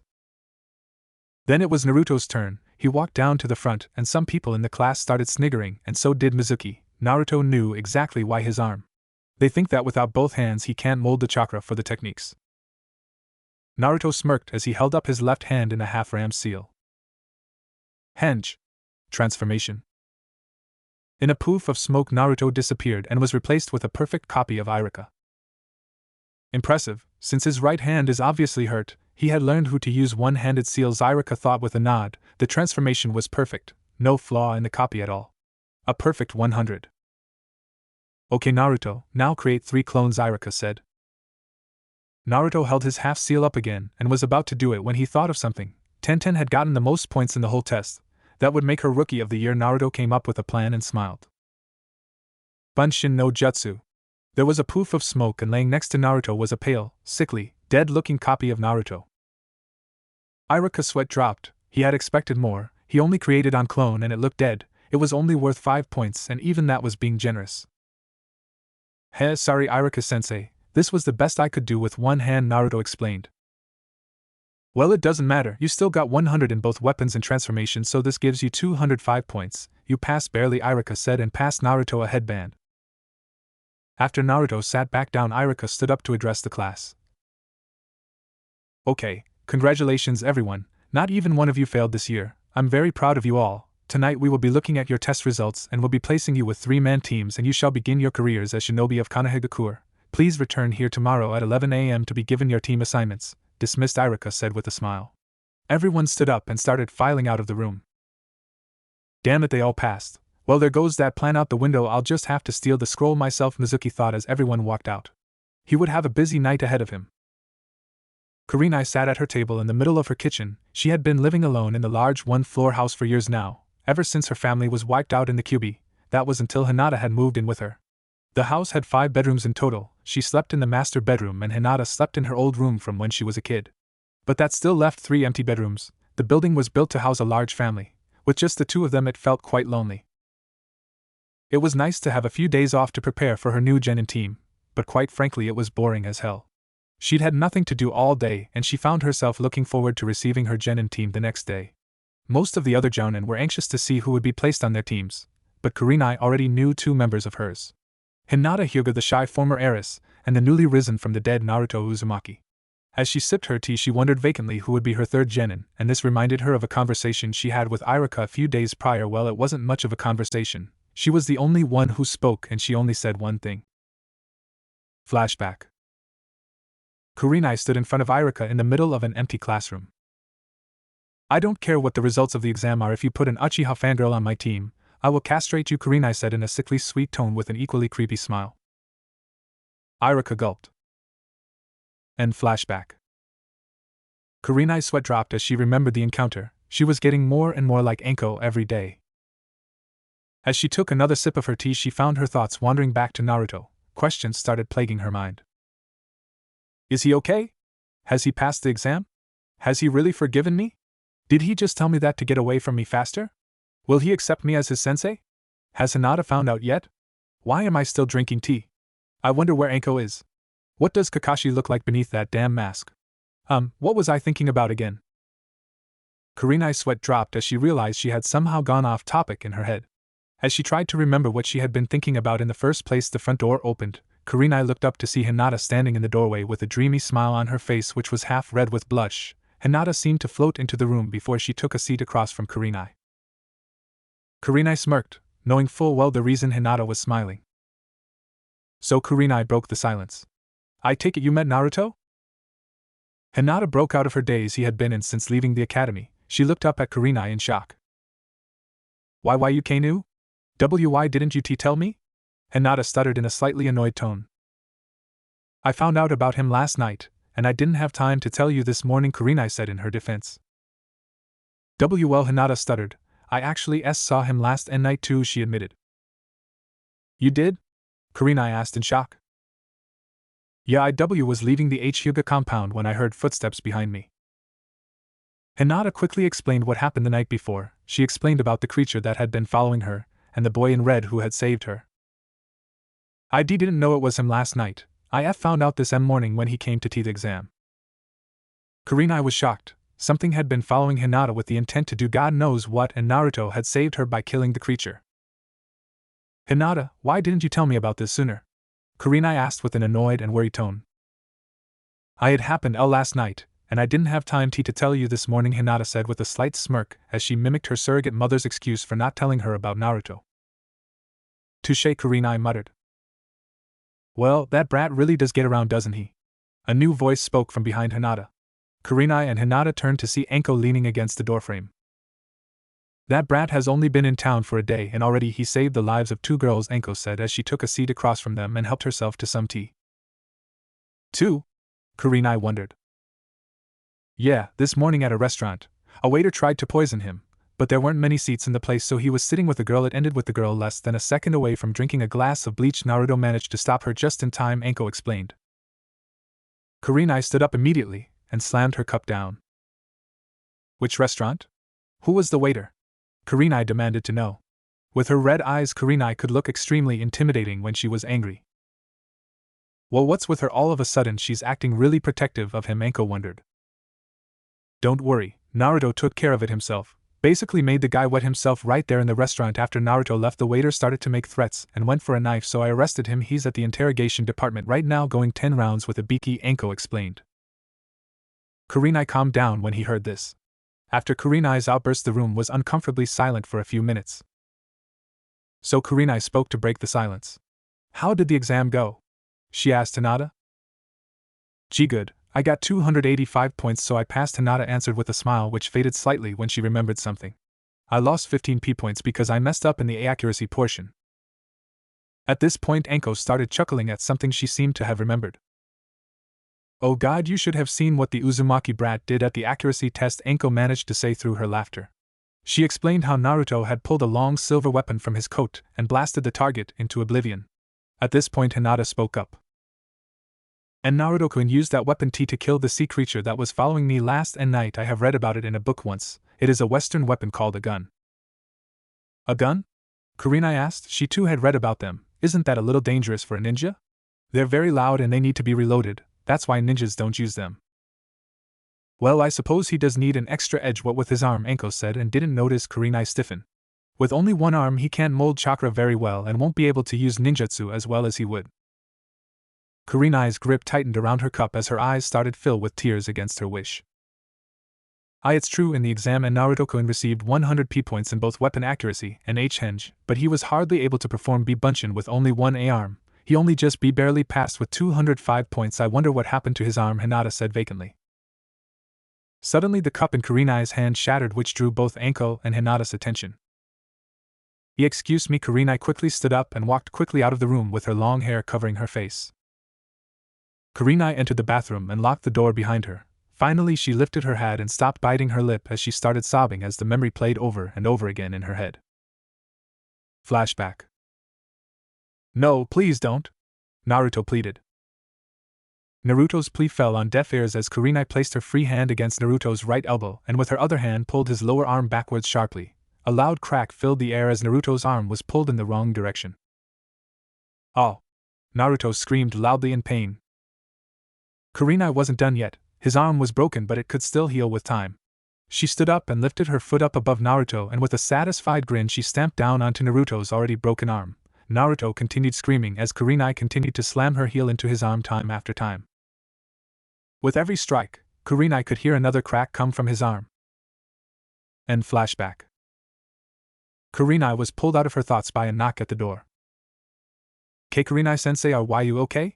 Kurenai recognized Hinata's timid voice anywhere. Why, yeah, I just cut my hand on the cup. I guess I gripped it a little too tight, Kurenai quickly made up, as she splashed some water on her face to wipe away the tears. Kurenai opened the bathroom door to find Hinata standing outside with a fresh cup of tea in her hands, and Kurenai smiled. Thank you, Hinata-chan, Kurenai said with a smile as she took the cup. However, just before Kurenai took a sip of the tea, a bell sounded from across the village. Kurenai recognized the rhythm of the bell and its meaning. The Hokage Tower, it's been infiltrated, Kurenai said in shock. Kurenai, we have to go, Anko shouted from the hallway. Go, I'll catch up, Kurenai said as she passed the fresh cup of tea back to Hinata with an apologetic look. Kurenai quickly made her way into the bedroom to change out of her pajamas whilst Anko jumped out of the nearest window.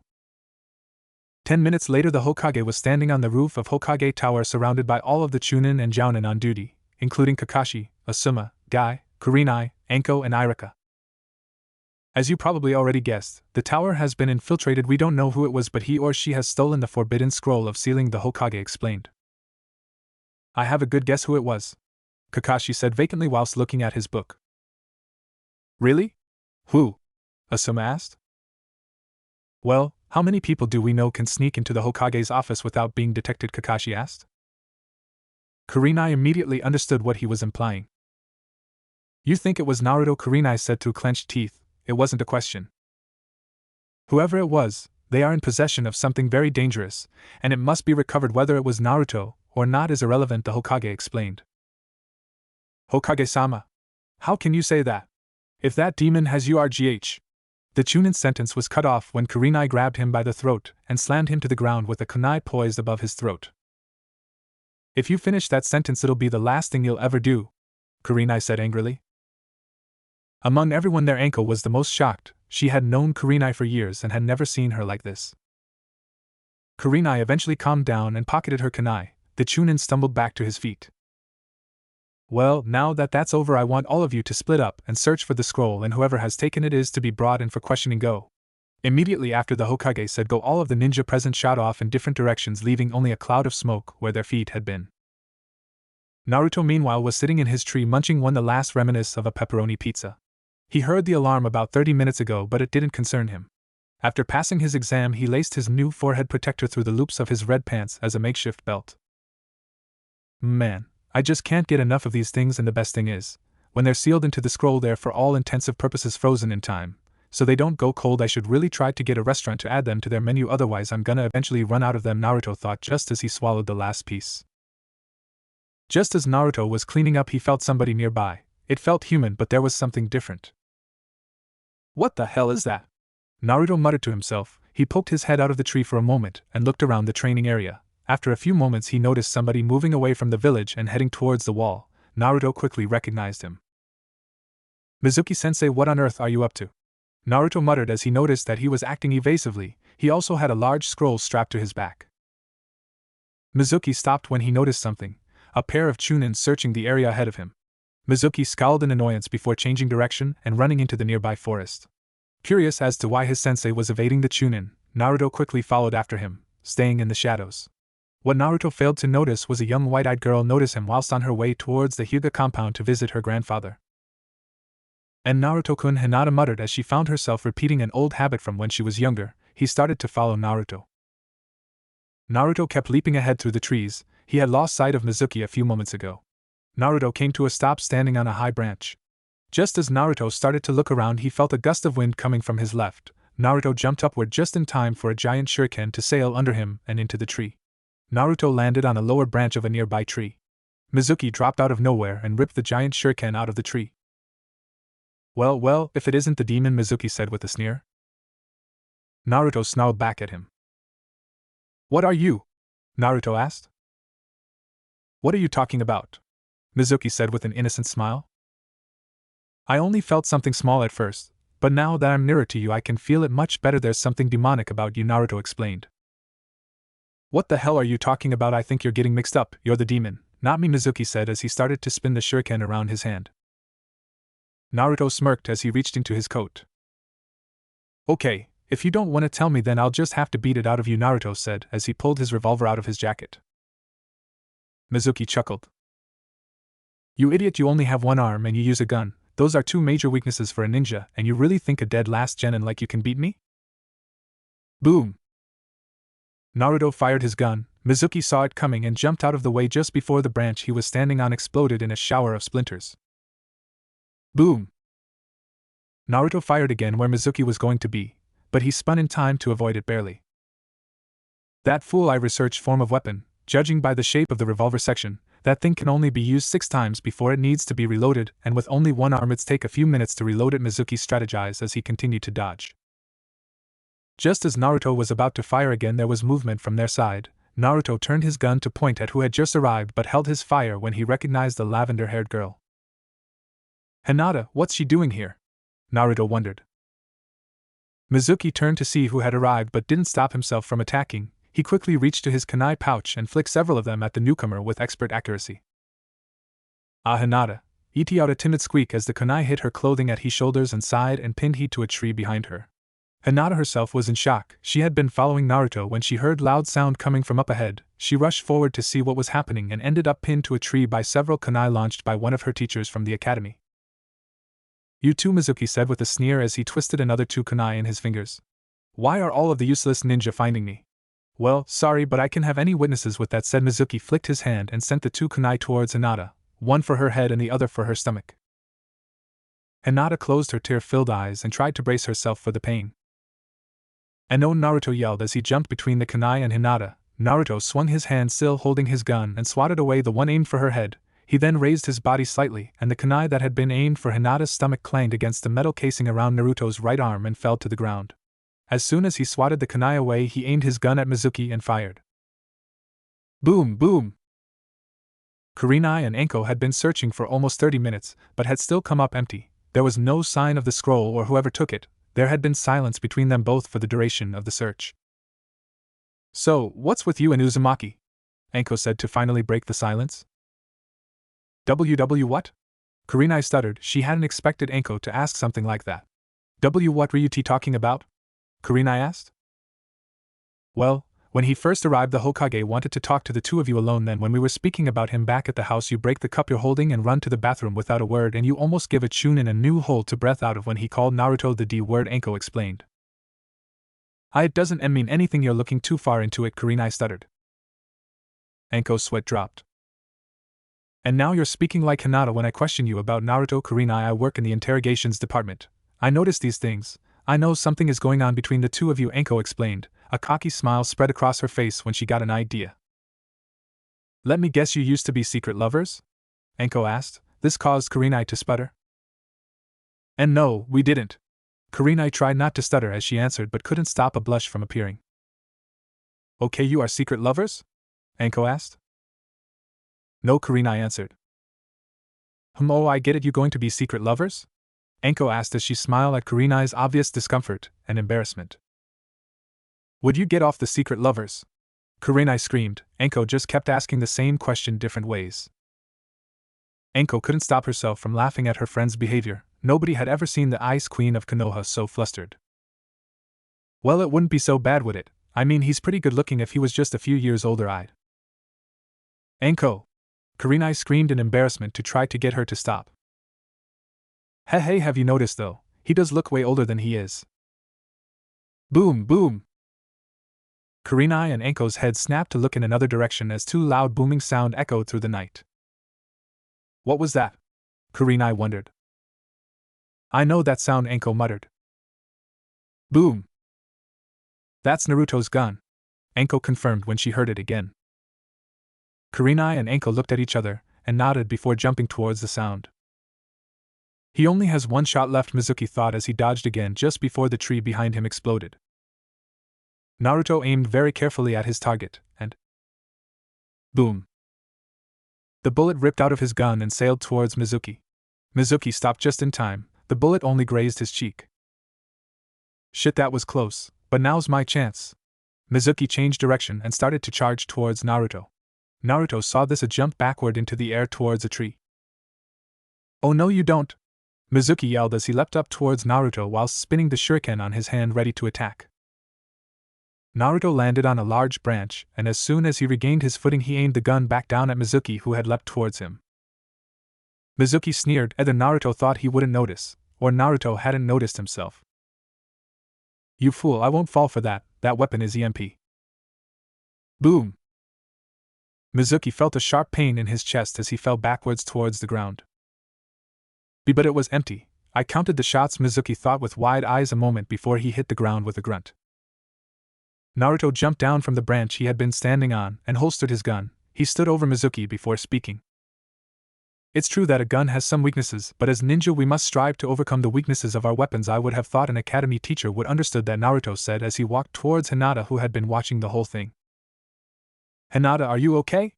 Naruto asked with a concerned look. It took all of her self-restraint not to faint and answer. Why yes, Naruto-kun, Hinata answered.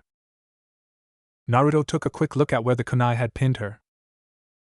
You're okay by the look of it, they only hit your clothes, Naruto said as he reached out to grab the first kunai, but as he did he felt a sudden coldness as he was overshadowed by something. And Naruto-kun, behind you! Hinata shouted. It was too late. Before Naruto could even turn around he felt a powerful limb slam into the side of his face and he was sent sprawling away from Hinata. Naruto hit the ground hard and rolled several times before coming to a complete stop. Naruto twisted onto his stomach and used his one arm to steady himself as he looked up. There, standing where he had been a moment before, was Mizuki. That's impossible. I shot you in the lung, Naruto said as he started to get back to his feet. He took a closer look at Mizuki and noticed something was wrong. His muscles were bulging, his eyes had turned a sickly yellow with a slatted pupil. His body was changing color, it was covered with orange and white fur with black stripes like a tiger. So what do you think of my new body? Mizuki asked with a growl. So that's what I felt before, you're a demon, Naruto said as he reached for his gun only to feel an empty void. What the shit? Naruto said as he spotted his gun lying on the ground near Hinata's feet. It must have fallen out of its holster when Mizuki sucker punched him. What are you talking about, you fool? I'm not the demon here, you are, Mizuki said in anger. Naruto's eyebrow cocked. Then what do you call that body? I've felt that kind of power many times. It's the power of a demon, Naruto said whilst reaching into his jacket again. This time he reached for the handle of Yamato. Suddenly Mizuki disappeared and a moment later Naruto felt a fist connect to his stomach which sent him to the ground. Liar! I'm not a demon. Orochimaru-sama gave me this body, Mizuki shouted with a growl. Naruto's eyes widened for a moment in shock, Then they looked at Mizuki in rage as they turned crimson. Naruto shot from his point on the ground, and with lightning speed he drew Yamato from its scabbard and jumped past Mizuki. Naruto landed behind Mizuki, and a single drop of blood fell from Yamato's blade, and a moment later Mizuki's severed arm fell to the ground. Gra! Mizuki roared into the night as he grasped at his stump. Naruto spun around and delivered a powerful kick to Mizuki's stomach, which, though looking weak, was powerful enough to send the transformed Chunin flying backwards into a tree. Naruto didn't stop. He rushed forward and stabbed Yamato through his shoulder and into the tree behind him, effectively pinning him there. You have one chance to live, team. Where is Orochimaru? Naruto asked in a deep voice. Mizuki continued to grasp at the sword before giving an answer through clenched teeth. Go to hell, Mizuki muttered. Naruto gave one last growl before ripping the sword back out of him. Mizuki slumped to the base of the tree in pain. Been there, done that, Naruto said grimly. Naruto gave the sword a quick twirl before sliding it back into its scabbard. Naruto turned around and started to walk back towards Hinata. It seemed that she had already gotten herself free. Naruto started to walk towards her with a smile. Hinata looked like she was about to say something before suddenly her face had a look of horror. Before Naruto could ask what was wrong, Hinata quickly ducked down and grabbed Naruto's gun off the ground with both hands before aiming it at Naruto, which caused his to panic slightly. Hinata, don't. Boom! Naruto didn't feel any pain. He gave himself a once-over, but there was nothing wrong with him. A moment later he heard something hit the ground behind him. Naruto turned around and saw him, Mizuki, still in his transformed state, lying flat on his back with a round red hole in the center of his forehead. A pool of blood was quickly pooling around his head. Naruto turned back to Hinata. She was still pointing the gun in the same direction. Her hands were shaking and several tears were starting to seep from her eyes. Naruto slowly approached her. Hinata, it's okay, Naruto whispered softly as he reached out for the gun and pushed it down softly before taking it from her. As Naruto's hand touched Hinata's, she seemed to break out of her daze. And Naruto-kun, Hinata muttered as she let go of the gun. It fell to the grass and everything that had happened came back to her. Naruto pulled her close and she started to cry into Naruto's chest. Naruto wrapped his arm around her and stroked her hair as she wept. Sure, it's okay, Hinata-chan, you didn't do anything wrong. Naruto turned his attention back to Mizuki when he heard a sound. He thought for a moment that he was still alive. When he looked at Mizuki, he saw that his body was shrinking as steam was released. His body changed back to its normal color. But this was different. He was now extremely skinny and covered in wrinkles as if he was an old man. This was the scene that Kurenai and Anko walked in onto. Naruto was hugging Hinata as if comforting her. Mizuki was lying on his back a few meters from them with a wound in his head, but something was different about him. He was skinny, wrinkled, and missing an arm. He also had the mission scroll strapped to his back. Naruto, what the hell happened here? Kurenai asked. Naruto turned and saw the two Jounin standing across from him. Mizuki attacked us. Naruto went about telling the two Jounin what had happened, starting with Mizuki's evasive behavior and ending with Hinata's current state. Hinata saved my life this time, but I think it was he first killed, Naruto explained. Kurenai nodded in agreement. Before today she was only an academy student, she'd never had to kill before, but all ninjas had to go through this eventually. Well, we'd better take you to the Hokage's office, he'll want to be informed about this, Anko said. Naruto nodded. Yeah. I may need some help though, Naruto said. Why? Kurenai asked. Hinata's fallen asleep. Somebody needs to carry her to the Hokage's office. I'd do it myself, but Naruto didn't say anything else. Kurenai flinched when she realized what he meant. He'd do it himself, but he only had one arm. Anko noticed the uncomfortable moment and decided to break it. Okay, I'll take her, now let's go, Anko said as she carefully took Hinata from Naruto. Kurenai walked over to Mizuki's body and took the scroll whilst Naruto kneeled down and picked up his gun. He wiped it off on his jacket before tucking it into his jacket. Okay, let's go. The Hokage had been watching the whole thing in his crystal ball. Naruto had shown a great amount of skill in defeating Mizuki. Ever since the team started their search of Konoha, he had been using it to search for the thief himself. He found them just as Naruto saved Hinata from Mizuki's attack. A few minutes later, Naruto, Kurenai, and Anko carrying an unconscious Hinata Hyuga walked into the room. Anko quickly laid Hinata down on the sofa and the three took a seat across from the Hokage. The scroll? The Hokage asked. Kurenai nodded and passed the scroll over. You've done good work, you'll receive payment for an A-class mission, the Hokage said as he placed the scroll under his desk. Yes. Extra dango. Anko said loudly as she pumped her fist into the air. Not you, Anko, the Hokage deadpanned. Huh? But why? Anko looked like a kid who just had her favorite toy taken from her. Naruto defeated Mizuki and retrieved the scroll. You and Kurenai arrived afterwards, the Hokage deadpanned. Ah, stupid crystal ball, Anko whined. You know, technically Hinata-chan killed Mizuki, Naruto reasoned. The Hokage nodded with a smile. Very well, Hinata shall also be paid for an A-rank mission. Anko quickly stood up and pumped her fist into the air. All right. Tomorrow, lunch is on Hinata, Anko said with glee as if she had just solved the meaning of life. Everyone's sweat dropped. Okay, on to our next order of business. Anko, I need to speak with Naruto and Kurenai alone, the Hokage asked. Anko looked a little annoyed. She knew there was something going on between Kurenai and Naruto. Fine, Anko said with a huff as she stood up and started to leave. Anko, could you take Hinata home for me, please? Kurenai asked. Anko nodded and picked up Hinata before leaving. After Kurenai was gone, the Hokage turned to Naruto. Okay, I need to ask you about something. Several others have brought something to my attention. Naruto, you look way older than you are. Damn it, damn it, damn it, Naruto thought to himself. Kurenai looked at Naruto in confusion. It was true, she hadn't noticed before, but when compared with others he did look a lot older. Guy was the first one to mention it, but now I even see it myself, the Hokage finished. Naruto slumped in defeat. That's because I am older, Naruto admitted. What? Kurenai asked in confusion. Naruto stood up and walked around the back of his chair as if thinking about something. Finally he stopped and started speaking. I was 6 when I left, and it has been 6 years since then, so I should be 12, but I'm not. I'm 16, 17 in October. Both the Hokage and Kurenai were confused as hell. What? How is this possible? The Hokage asked. Naruto hesitated for a moment before answering.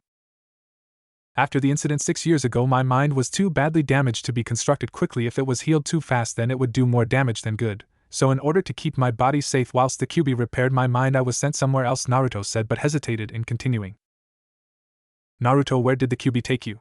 The Hokage asked. Hell, Naruto answered hesitantly. That bad, huh? The Hokage asked. Naruto's sweat dropped. No, I mean literally, the Kyuubi opened a portal to hell. The Hokage was shocked and Kurenai was horrified. What do you mean hell? Kurenai asked. I mean hell, the place where all demons come from. There are several different names for it, but hell is the most common one, Naruto explained. Okay, even so this still does not explain why you're older, the Hokage said. Yes it does. Have you heard the saying a second in hell is an eternity? Naruto asked and the Hokage nodded. Well, they weren't far off. Time passes differently there. I was there for 5 years of our time, but here only 1 year passed. When I came back I was 11, that was 5 years ago. I was hoping not to tell anyone, I hoped that nobody would notice. Naruto came to the end of his explanation and waited for them to say something. The Hokage looked shocked and Kurenai looked like she was holding everything back. The Hokage noticed Kurenai's state and decided that was enough for now. Okay, you may go now, Naruto. Report to the academy tomorrow for your team assignments. Naruto nodded and left the room. After Naruto was gone and the doors were shut, Kurenai started to cry silently. Kurenai, are you okay? The Hokage asked in his trademark grandfatherly tone. It took a few moments for Kurenai to answer. I thought things would get better now that Naruto's back, but things just keep getting worse. Not only did I put him through all that 6 years ago, but now I find out that because of what I did, he was sent to hell for most of his childhood, Kurenai said with tears now running freely down her cheeks. Hokage-sama, I think I made a mistake. I think it would be best if Naruto was placed on another team. No, the Hokage's answer was simple and straightforward. What? Why? Kurenai answered. Kurenai, I think you need to do this. It's true that Naruto has forgiven you, but you still haven't forgiven yourself. I think the only way you can move on is with Naruto being around. I'm also giving you permission to reveal to others what happened 6 years ago. I know that one of the hardest things about what happened was that you were forbidden from telling anybody about it, so you may tell a few people if you wish. Kurenai stood up from her seat. She wiped away her tears and nodded. I understand, thank you, Hokage-sama, Kurenai said before turning around and walking away. Oh, and Kurenai, the Hokage said to gain her attention before she walked out. There was one other thing I wanted to tell you. I have noticed that your team is pretty unbalanced, so I'm assigning another Jounin sensei to work with you and your team, the Hokage explained. Who? Kurenai asked suspiciously. Actually, she came forward and asked for the position herself shortly after the Genin exams were finished. She said she didn't want you to have all the fun, the Hokage explained with a smile as he passed Kurenai a new team folder.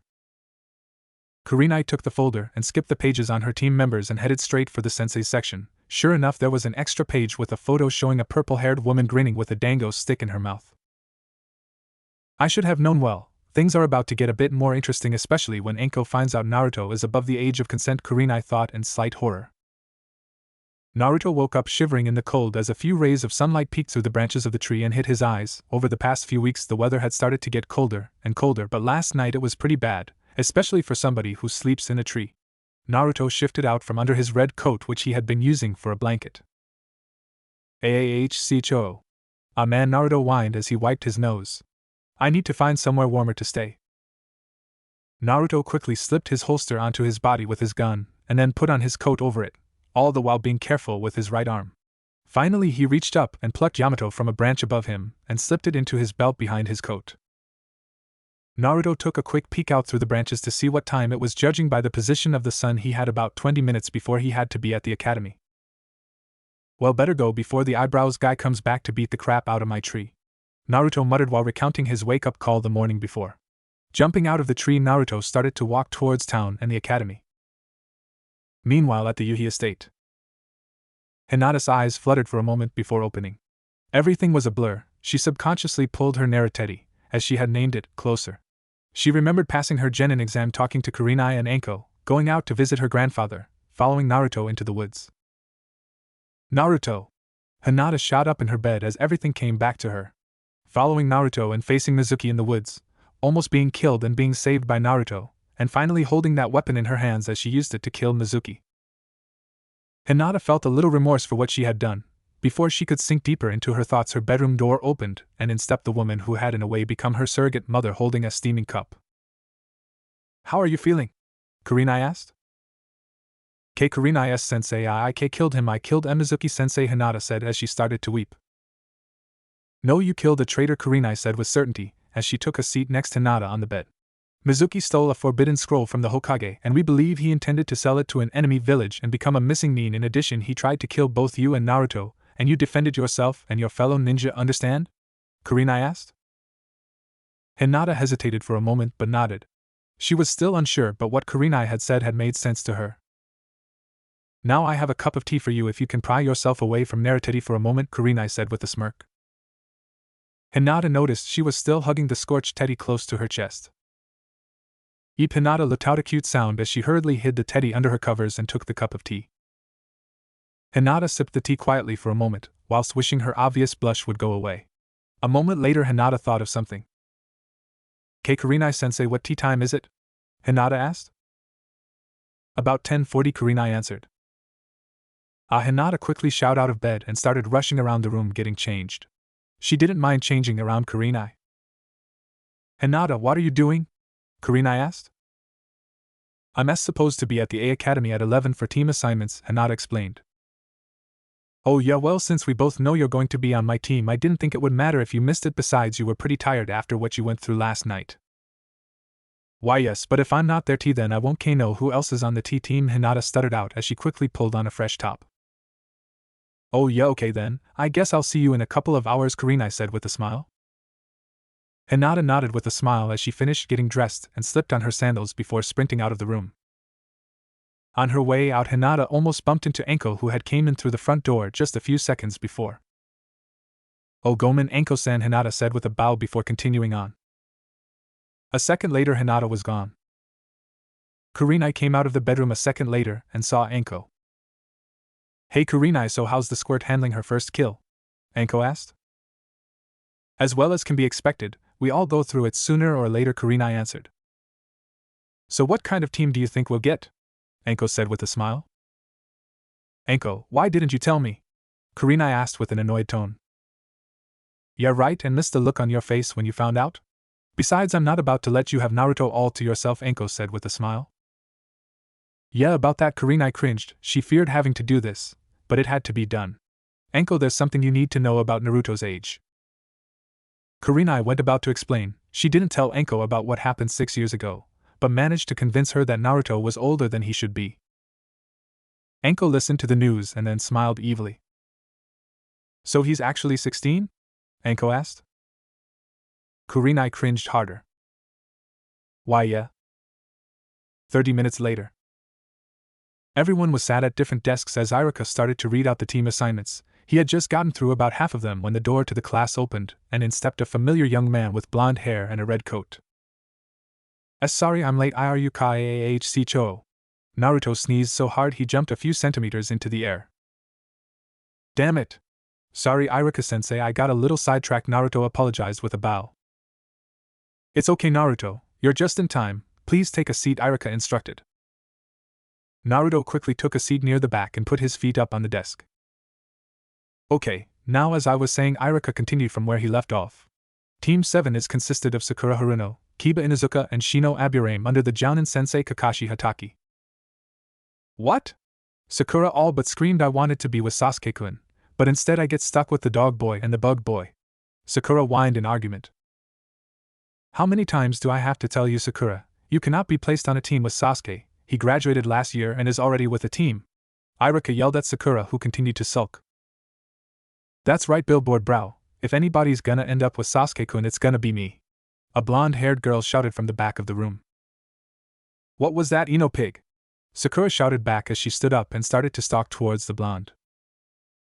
Who you calling pig, billboard brow? Ino shouted back with equal anger as she too stood up and walked towards the pink-haired girl with her fists clenched. Tenryo on the blonde. Naruto suddenly called out as he thrust his fist in the air with money in hand. Naruto, you're not helping, Iruka shouted. Hey, I don't have a TV, I need some kind of entertainment. Naruto tried to justify his words. I'll take hat bet, Kiba suddenly shouted as he too stood up with money in hand. A moment later more and more students were standing up and placing bets on the girls. Tenten seemed to have a hard time keeping herself from laughing or joining in with what Naruto had escalated. All of you sit the hell down and shut up, Iruka shouted with all of his strength. He seemed to have cast a genjutsu on himself to make his head appear 5 times bigger. Immediately everyone was quiet again. Cho. Naruto sneezed again.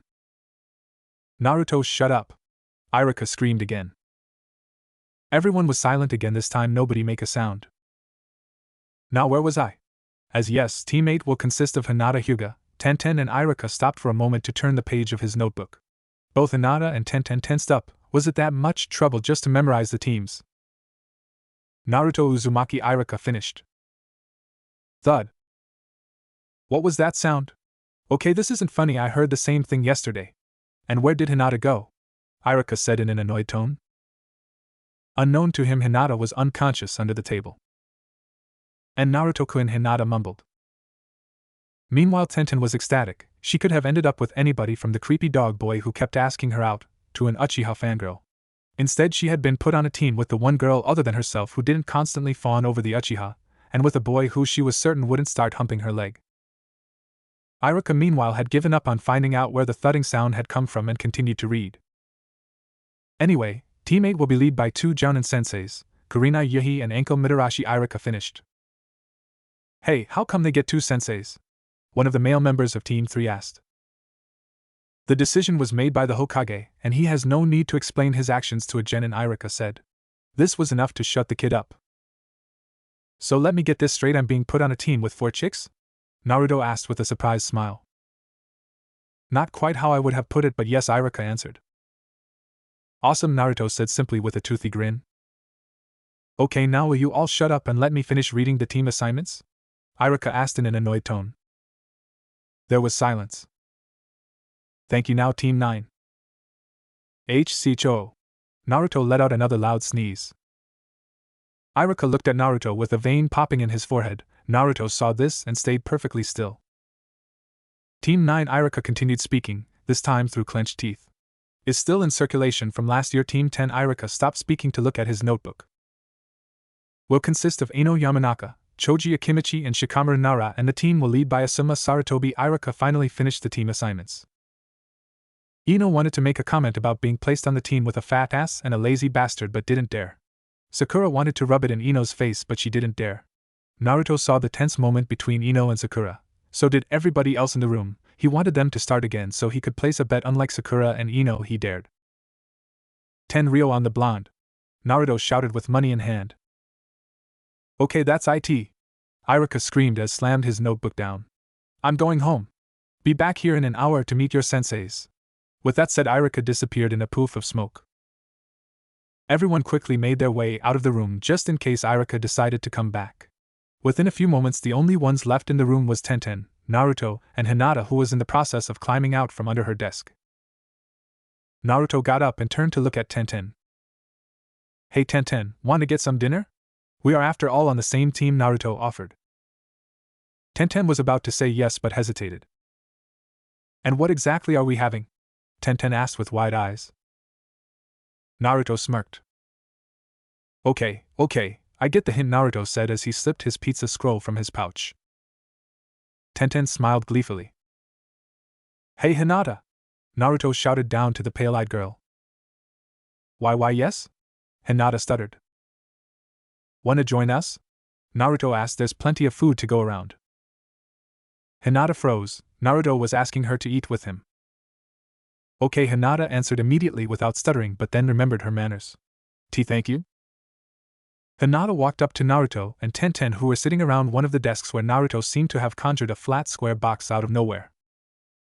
Naruto opened the box, revealing its contents. A strange circle and flat object covered with a mess of yellow, red and white. It looked strange, but the steam coming from it carried a scent that made Hinata's mouth water. What is it? Hinata asked. You either, huh? Naruto asked with a sigh. It's pizza, baked break with cheese and tomato, Naruto said as he reached down and pulled a slice free. The hot melted cheese hung from the slice as Naruto placed the tip in his mouth. Tenten quickly followed suit. It wasn't the first time she had tasted it. Hinata looked at it cautiously while looking for some kind of utensils to eat it with. Naruto seemed to notice Hinata looking around. Hinata? What are you looking for? Naruto asked. Hinata stuttered but didn't know what to say. Naruto realized what was happening. He shoved the rest of his slice in his mouth before reaching out to Hinata and gently held onto her hand. Hinata saw this and blushed furiously. And Naruto-kun, he's holding my hand, Hinata thought with her blush. Naruto held Hinata's hand open before grabbing a new slice of pizza and placing it in her open hand. Hinata, pizza is only to be eaten with your hands. That's part of what makes it fun, Naruto explained with a smile. Hi, Hinata said with hesitation. Hinata slowly raised the food to her mouth, took a deep breath and bit into the slice. The effect was immediate. Hinata's eyes widened as the delicious taste filled her mouth. Oh my, Hinata whispered. Tell me about it, Tenten said with a smile. She understood exactly how Hinata was feeling. After a few minutes, over half of the pizza was gone. Drink? Naruto asked as if offering something. Tenten nodded. Yeah, thanks. Why yes please, Hinata also said. Naruto smiled and reached over to his pizza scroll. He pressed his fingertips into a smaller seal on the edge of the scroll. A moment later, 3 poofs of smoke filled the class, and on the scroll were 3 blue shiny cans with a white or red circle on them with the word Pepsi. The cans all had water droplets on them. They were obviously ice cold. Pepsi? What the hell is Pepsi? Tenten asked curiously. Naruto smiled. If he introduced them to pizza, they had to have Pepsi too. To him, one doesn't come without the other. A little later, the pizza was gone and the 3 cans were empty. That was fantastic, Tenten said while patting her stomach. Glad you liked it, Naruto said whilst licking his fingertips. How did you like it, Hinata? Hinata opened her mouth to say thank you, but instead a different sound came out. Burp. Hinata's hand slapped over her mouth to cover it. Her eyes were wide and her cheeks were red. I'll take that as a yes, Naruto said whilst restraining himself from saying nice one. Jigomen, Hinata said hurriedly. Not long after that, the rest of the students started coming back into the class. A few minutes after that, the senseis started arriving and leaving with their teams. Asuma arrived and took Team 10, and all that were left were Team 8 and Team 7. After a few more minutes, the door to the class opened and Kurenai appeared in the doorway. Team 8, Kurenai called out. She saw Hinata sitting with her new teammates and smiled. Follow me. 10 minutes later. Kurenai lead her team across the village to one of the training grounds where her fellow Jounin was waiting. Enko saw the team and smiled. She quickly made her way towards Naruto. Well, hello there, Enko said with a sultry smile while looking Naruto up and down. Enko, that took 2 seconds, Kurenai said in an annoyed tone. Hello there yourself, Naruto said back as he matched Enko's smile with one of his own and started to look her up and down. Enko seemed honestly startled. She was used to men stuttering like an idiot when Enko decided to mess with them. And that took 5 seconds, Kurenai said in shock that Naruto had gone against Enko at her own game. Anyway, let's all get comfortable and introduce ourselves then, Kurenai said to break up the scene. A few moments later the 5 of them were sat on a set of steps near the training grounds. Okay then, let's introduce ourselves to each other, name, likes, dislikes, hobbies, dreams, the works. I'll go first, Kurenai said and cleared her throat. My name is Kurenai Yuhi, Jounin specializing in genjutsu. I like freshly brewed tea and spending time with friends. I dislike kunoichi who care more about what their looks than their skills, and I dislike most perverts, Kurenai whilst casting a quick glimpse at Enko. My hobbies are creating new genjutsus and trying new teas. I don't really have a dream. Okay Enko, your turn, Kurenai finished. Enko stood up and thrust her fist into the air. Okay, listen up maggots. I am the great and powerful Enko-sama. Jounin specializing in interrogating. My likes include snakes and dango. My dislikes are fangirls and a certain snake traitor bastard. My hobbies you're not allowed to know until you're 16, 18 or 21 depending what country you're in, and my dream is to get revenge against somebody who betrayed me. Enko finished and sat down. Kurenai looked awkwardly at Enko and her team.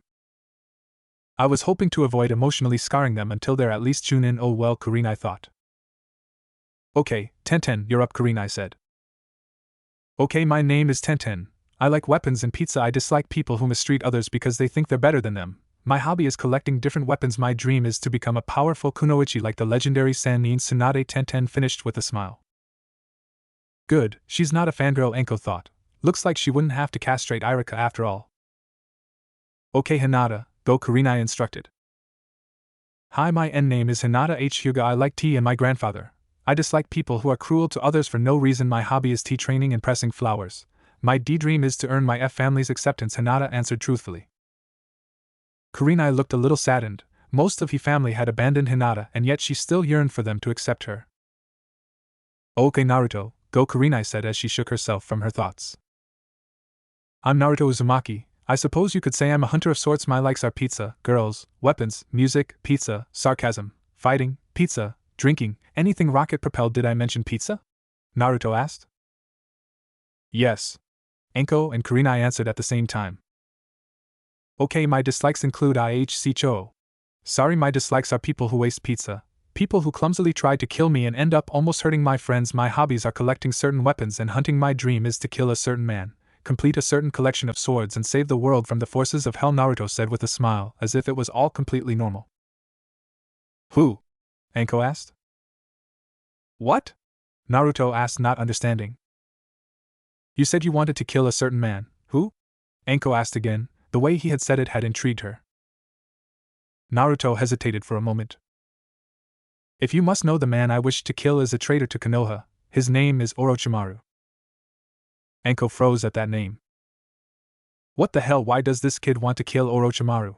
This could be dangerous for him. Besides, if anybody's going to kill Orochimaru, it'll be me, Enko thought. Kurenai too was a little shocked at Naruto's dream. There was most likely an interesting explanation behind it. Okay, then that's the introductions done, unless anybody has anything left to add? Kurenai asked. Naruto immediately put his hand up. Yes, I forgot to mention before, but there is one last thing. I also have the ability to make people explode with the will of my mind alone, observed Naruto said as he looked around. He quickly spotted an average-looking man walking across the rim of the training ground. Naruto held a hand out to him in a claw-like fashion. Explode! Naruto shouted at the man. Nobody took him seriously. Kaboom! Suddenly there was a large explosion, and where the man had been standing a moment before was now nothing more than a smoking crater in the ground. There was a moment of silence before everybody reacted at the same time.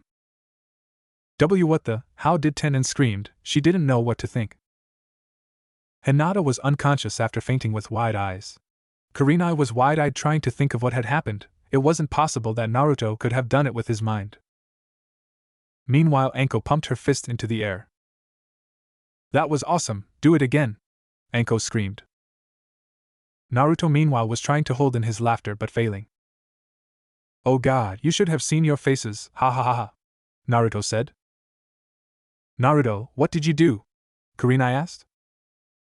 Haha, don't worry Kurenai-sensei, it was just a bunshin with an exploding tag. I had to see the look on your faces, had to drive the point home. A bunshin of the destroyed man appeared next to him and smiled before disappearing. God, don't do that again Naruto, you scared the hell out of me, Kurenai said. Okay Kurenai-sensei hcho. Naruto sneezed again. Okay, now on to our first course of action. Tomorrow morning I want you all to meet us here at 7 a.m. sharp for your Genin test, Kurenai said with a smile. Genin test? But didn't we already pass our Genin test? Tenten asked with confusion. Not quite, Anko said with a smirk. The test you went through was just to find the students who might be qualified to become Genin. But in reality, only 9 out of the 27 students in your class will actually become Genin. The rest will be sent back to the academy for another year, Anko said with a sadistic smile. Both Tenten and Hinata looked shocked and worried. Naruto, however, looked like he was about to fall asleep. Okay then, the 3 of you are dismissed. Go home and rest for the day. Be here at 7 on the dot, Kurenai explained. The ninjas all parted ways afterwards. Kurenai and Hinata went back to the Yuhi estate. Anko left to go to her favorite dango store. Tenten went home to help her parents in the shop, and Naruto was left alone. Well, I guess I'll go back to my tree, Naruto said a little sadly. Just as Naruto went to walk towards the training grounds where his tea was, he felt a drop of water his cheek. Ah man! Naruto whined. The next morning. The night had been rough for Naruto. It wasn't as cold, but it had rained all night. He was completely soaked by the time he reached the training grounds at 7. He quickly spotted Tenten and Anko already there. After a few more minutes, Kurenai and Hinata arrived. Okay then, we're all here, let's get started. Naruto, did you go for a swim or something? Kurenai asked when she saw his clothes. Funny story, actually not funny, haha, though Naruto tried to think of something to tell her but couldn't come up with anything.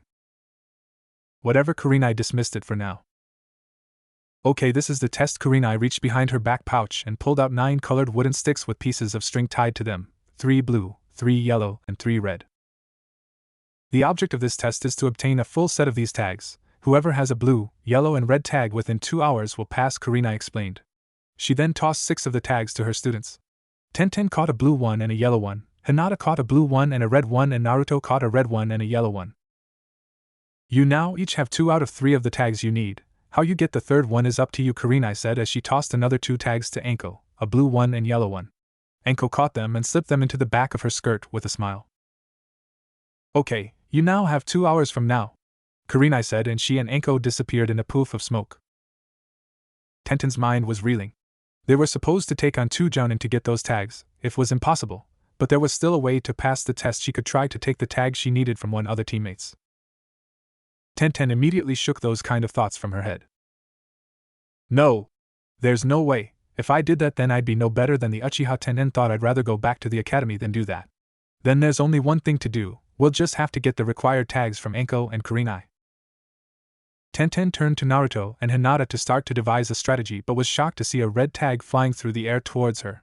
With ninja reflexes, she snatched the tag out of the air. What the? Tenten asked just before she noticed something. Hinata was in a similar situation. She had caught a yellow tag. Their sight turned to Naruto, who was smiling at the 2. And Naruto, what are you doing? Tenten asked. It was obvious that the tag were Naruto's. He had thrown them to the 2 kunoichi. You 2 have the tags you need now. So no matter what happens, you 2 will become Genin, Naruto explained. But Naruto, what about you? You're taking a big risk here, Tenten argued. As she's right, and Naruto-kun, you should take your T-tags back, Hinata stuttered. Hey, don't count me out just yet. I have no intention of losing to our senseis. I'll get those tags somehow, Naruto assured them. Well, don't think you're gonna do it alone. Count us in too, Tenten said with confidence. Hi, I'll try my best too, Hinata said while using all her power not to stutter and sound confident. Thank you both. Okay then, let's do this. Hinata, can you tell me where Anko is? Naruto asked. Anko had been running deeper into the forest area near the training ground they had started from. After a few more minutes, Anko came to a stop. Okay then, time to see if these brats can really handle being ninjas. I doubt it, thought Anko, spoke to herself. Oh, Anko-chan, how do you know if you never give us a chance? A playful voice asked from above. Anko's eyes widened, she hadn't even felt anyone. She looked up and saw him sitting on a high branch with his legs dangling down. How the hell did you get here so fast, brat? Anko asked while slowly reaching for a kunai from her pouch. Well, about that I don't want to tell you, Naruto answered with a grin. Fine, I'll beat it out of you with that, said Anko, flicked a kunai in his direction. Naruto acted quickly and snatched it out of the air just a moment before it would have struck him. He grinned evilly before lifting the kunai to his nose and sniffing it.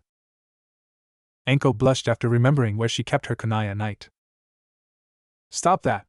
Anko screamed in embarrassment. What can I say, Anko-chan? It's just such an interesting aroma, Naruto said with another grin. Okay, listen up, brat, you couldn't handle the kind of woman I am, so you may as well stop making these lousy advancements, Anko said as she drew another kunai. If I remember correctly, it was you who started it, Naruto shot back.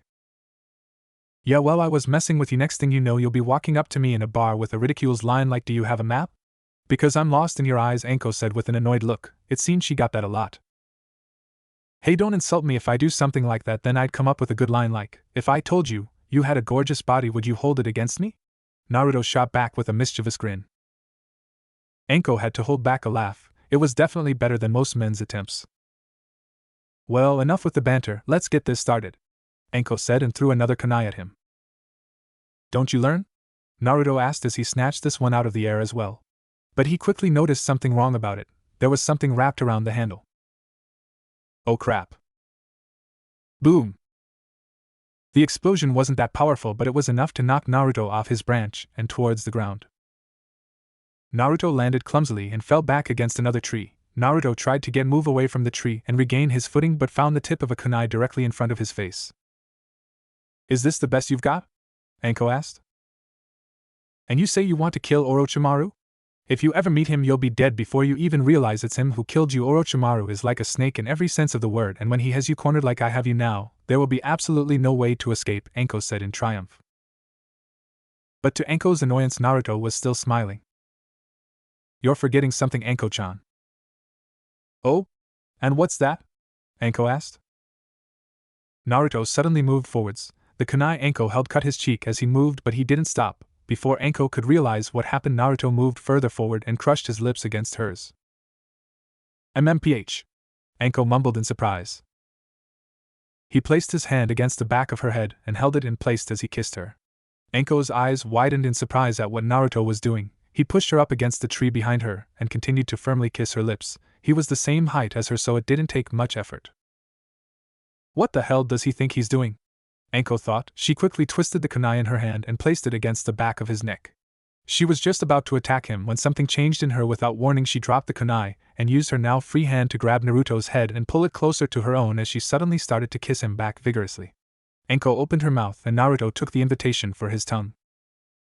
Naruto's hand left Anko's hand and trailed down her body to her backside, where he gave a firm squeeze, causing Anko to shiver and moan into his mouth. A moment later, Naruto broke his lips away from hers and he leaned close to her right ear. A cornered fox is more dangerous than a snake, Naruto whispered into her ear before giving her earlobe a light blow. Anko shivered and closed her eyes. At this point, she didn't care what happened. After a few moments, nothing happened. Anko slowly inched her eyes open again. She was stunned to see that Naruto was gone. Anko's shaky legs gave way under her, and she fell to the base of the tree Naruto had held her against. What the hell just happened?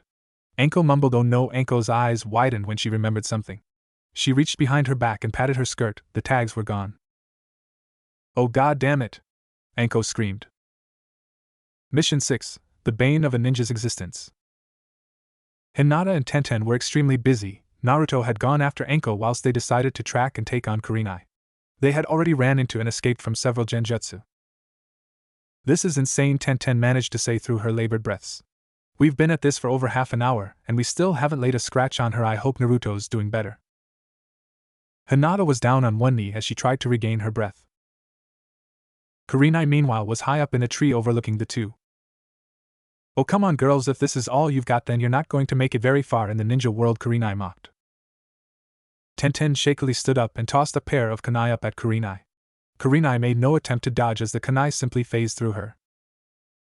Damn it, another genjutsu, Tenten whined. Genjutsu wasn't her strong point. Meanwhile, the real Kurenai was standing over the unconscious bodies of both Tenten and Hinata. Ever since they found her, they had been trapped in a genjutsu together. They thought they kept falling into new genjutsu, but in reality they were only in one. I wonder if they'll figure it out, Kurenai mumbled. I'm sure they will given enough time. They are pretty smart, another voice said from behind her. It took Hi a moment to process that she wasn't alone. She quickly spun around and saw Naruto standing there with a grin on his face. Hi, Naruto said simply with a smile on his face. How long have you been there?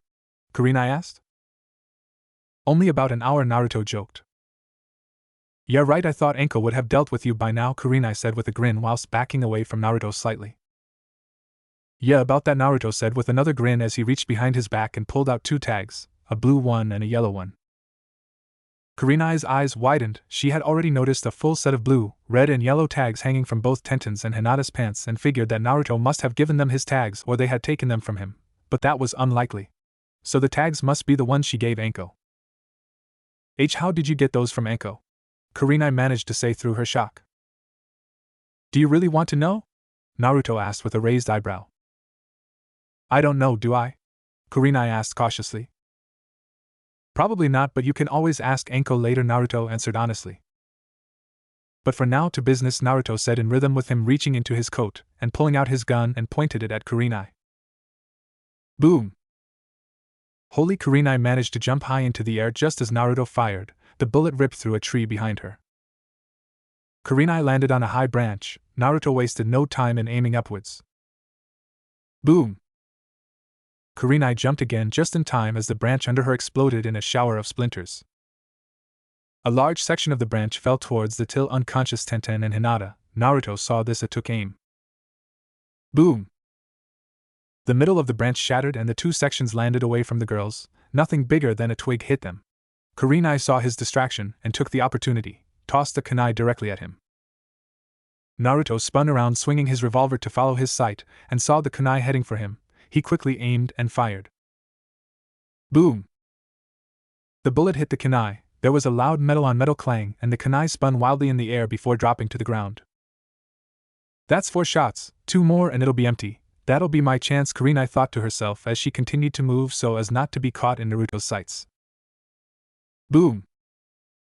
The shot was so close that she felt the air rush past her ear. Crap! That was close, one more. Naruto watched Kurenai move faster through the trees trying to dodge. Naruto smirked. He knew what she was doing. She was buying time until he was out of ammo. Naruto suddenly jumped high up into the air towards a branch where Kurenai was heading. Kurenai saw him in time and stopped. Naruto landed on the branch and brought his gun up and... Boom! Kurenai twisted her body to the side and the bullet whizzed past her and hit the tree behind her and just kept going, leaving a very visible hole in the wood. Now's my chance, Kurenai thought as she spun around and jumped at Naruto. Naruto smirked and aimed his gun. Boom! Kurenai made no move to dodge. She wasn't prepared for it. She felt her pants move for a second before they were still again. Kurenai was stood still on the tree branch she had landed on, frozen. She looked her body over slowly, no visible wound. She then looked where her clothes had shifted on her right side. Her eyes widened when she spotted 2 holes on her pants where the bullet had entered and exited without hitting any skin. Holy shit, that was too close. The shot only hit my clothes, but I don't understand. I counted his shots. The gun should be empty, Kurenai wondered. Would you like to know your mistake? Naruto asked with a smirk. Kurenai looked at him but didn't answer. She was still in a state of shock. You saw my weapon and automatically assumed you knew its weaknesses without considering that I may have found a way to overcome the weakness. 2 nights ago Mizuki made the same mistake. Every weapon has weaknesses, but finding ways to eliminate those weaknesses is the key to being a Kenjutsu user, Naruto said as he holstered his gun. And now we've won. And no, you haven't. You still haven't gotten your 3rd tag, Kurenai said as she quickly took a step back and prepared herself to continue. Are you sure about that? Kurenai-sensei, that last shot didn't miss, Naruto said with a smirk. Kurenai looked again to where the bullet had passed through her pants and her eyes widened. It was exactly where the tag had been tied. Now there was only a small piece of string. Kurenai quickly looked around to find where the tag, but as she looked down out of the tree, she spotted Tenten with the tag dangling from her fingers and her tongue stuck out at Kurenai mockingly. Hinata was standing right next to her looking up. What? How did you escape the genjutsu? Kurenai asked in shock. Tenten didn't answer. Instead, she quickly flicked her wrist and the tag flew towards Naruto like a kunai. Naruto snatched the tag out of the air and placed it with the two he took from Anko. "We win, Kurenai-chan," Naruto said with a toothy grin. It was over. Naruto, Tenten and Hinata all had a full set of the tags. Kurenai let out a sigh. "Well done, you managed to do it in less than an hour. All three of you have passed the final test. Congratulations," Kurenai said with her hands on her hips and a smile on her face. 10 minutes later, Naruto, Tenten, Hinata and Kurenai were back at the place where the test began and were waiting for Anko to turn up. "Hey Sensei," Tenten broke the silence. "I don't get it. It was just luck that Naruto was able to get those tags from you and Anko Sensei. How could 3 genin fresh out of the academy hope to stand against a jounin, let alone 2 even though we passed? This test was completely unfair," Tenten said with her arms crossed. "Hey, actually, you passed the test before you even found us," Kurenai said with a smirk. "Huh?" Tenten said in confusion. Hinata was also pretty confused, but Naruto was suppressing a smirk, as if he knew what Kurenai was going to say. "I believe a ninja is required to place the lives of their teammates above everything else. Under normal circumstances, there was no way you could have gotten the tags from me or Anko. You passed this test the very moment Naruto gave his tags, and you offered to help him get the set from us so he would pass," Kurenai explained. "So we went through all of that for nothing?" Tenten asked with comical tears filling her eyes. Another 5 minutes later, Anko still hadn't turned up. Kurenai was trying to figure something out. "Naruto, how did you do it?" Kurenai asked. "I'm gonna need a little more to go on, Kurenai-chan," Naruto said as he laid back against the base of a tree with his arm behind his head. "The gun, you fired 6 shots and didn't reload once, but you were still able to keep shooting. How?" Kurenai asked in honest confusion.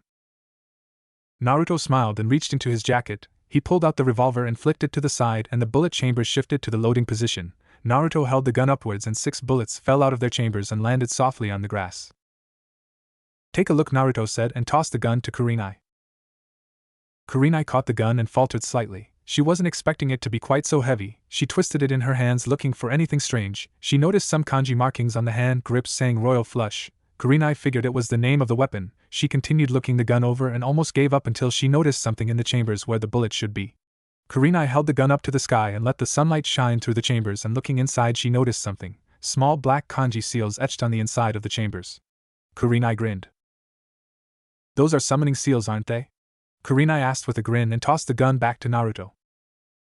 "Yep, I learned quite a bit about summoning seals a while ago and had a few ideas. I etched the summoning seals on the inside of the chambers and sealed hundreds of bullets into each one. After I fire a shot, I channel a little chakra into the gun, and new bullet is summoned to take its place," Naruto explained as he slipped the bullets back into the gun and flicked it to the side. The chamber cylinder set back into the gun and Naruto holstered it. A few minutes later, Kurenai was starting to get worried. "Naruto, are you sure you didn't hurt Anko?" Kurenai asked. Naruto had to suppress a smirk. "Hurt? No, but remember what I said earlier about overcoming weaknesses?" Naruto asked. Kurenai nodded. "Well, Anko has a weakness that she hasn't overcome, and I used it against her." Kurenai was about to ask something else when suddenly the bushes in the nearby tree line rustled. Kurenai looked at the bush, and a moment later a disheveled Anko stumbled out of the trees. Her hair was a mess, and she had a look of rage on her face. She quickly noticed Naruto sitting at the tree and pointed at him. "You little rat bastard!" Anko screamed and stared to walk towards him. Naruto saw her coming and quickly stood up and ran behind the tree with a nervous look. "Anko-chan, can't we talk about this?" Naruto asked nervously from behind the tree. "I am so gonna kick your ass. Nobody does that to me and gets away with it," Anko said through clenched teeth as she followed Naruto around the tree. Naruto continued running around the tree to keep away from the enraged woman. "Oh, come on, Anko-chan. You've gotta admit it was a good tactic," Naruto said whilst she continued to inch around the tree to make sure Anko was on the exact opposite side. "What the hell did Naruto do to her?" Kurenai wondered. "I'm gonna rip your arm off and beat you to death with it, then I'm gonna feed you to one of my snakes," Anko shouted one last time before she jumped around the tree and bounded at Naruto to tackle him. Unfortunately for her, she passed right through him and landed face first on the ground. "Damn it, a bunshin!" Anko thought. The creation of the bunshin did make Kurenai remember something about the Genin exam. The real Naruto, however, was hiding behind Hinata with his hand on her shoulder. Hinata blushed at the contact but stayed still. After a few minutes, Kurenai managed to calm Anko down. "Okay, teammate, meet here tomorrow morning at 9 for our first mission, Naruto. I'd like to speak to you for a moment, Kurenai said. Naruto nodded. Tenten waved goodbye and started to walk home. I'll meet you at home in a bit, Kurenai said to Hinata. Hinata gave a quick bow before walking towards home. I'll come over later, Kurenai. I need to do something first, Anko said before turning around and stalking away, mumbling something about cold showers. After they were alone, Kurenai turned to Naruto. Naruto, I read about your test results for the Genin exam. You failed to create even one passable bunshin during the exam, but today you've used it perfectly twice. Care to explain? Kurenai asked. Naruto nervously scratched the back of his head. You noticed that, huh? Naruto asked. Kurenai looked at him sternly.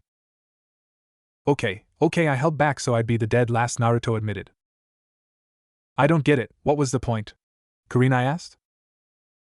Kurenai, I don't meet many people that I can get along with, but Tenten is one person that I can get along with, Naruto said cryptically. Kurenai was confused for a moment, but it quickly came to her. When reading through Tenten's file, she noticed that Tenten was the Rookie of the Year, and the dead last was always placed on the same team as the Rookie of the Year. You flunked the bunshin on purpose so you'd be placed on the same team with Tenten, Kurenai realized. Guilty, Naruto said with a shrug. You're just full of surprises, Naruto. Whatever anyway, meet us here at 9 tomorrow, Kurenai said before turning and walking in the same direction as Hinata went. Yes, sure, I'll just go back to my tree, Naruto said the last part quietly so Kurenai wouldn't hear him. Later that night, Kurenai's house. Hinata had gone to bed early. Kurenai and Anko were both sat in the living room at a small table on the ground with sake bottles. Well, it looks like we've got a pretty interesting team, huh? Kurenai asked. Yeah, now we just need to see if they make it through the D-rank missions with their sanity intact, Anko said as she raised the sake cup to her lips. Well, to get out of the D-rank missions they could just do what you did, Kurenai said with a smile. Anko thought about it for a moment before shaking her head. Nah, I can't really see Hinata threatening to castrate the Hokage. Tenten maybe, but not Hinata, Anko said honestly. There was a moment of silence between the two as Anko raised the sake cup to her lips again. So, what did Naruto do to you? Kurenai asked.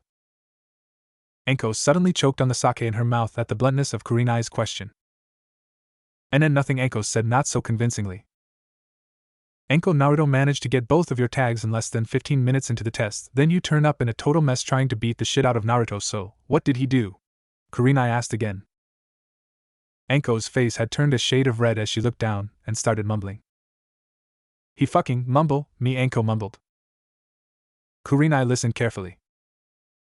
I'm sorry, can you say that again? He did what? Kurenai asked as she licked her own sake cup to her mouth. Anko swallowed, took a deep breath and...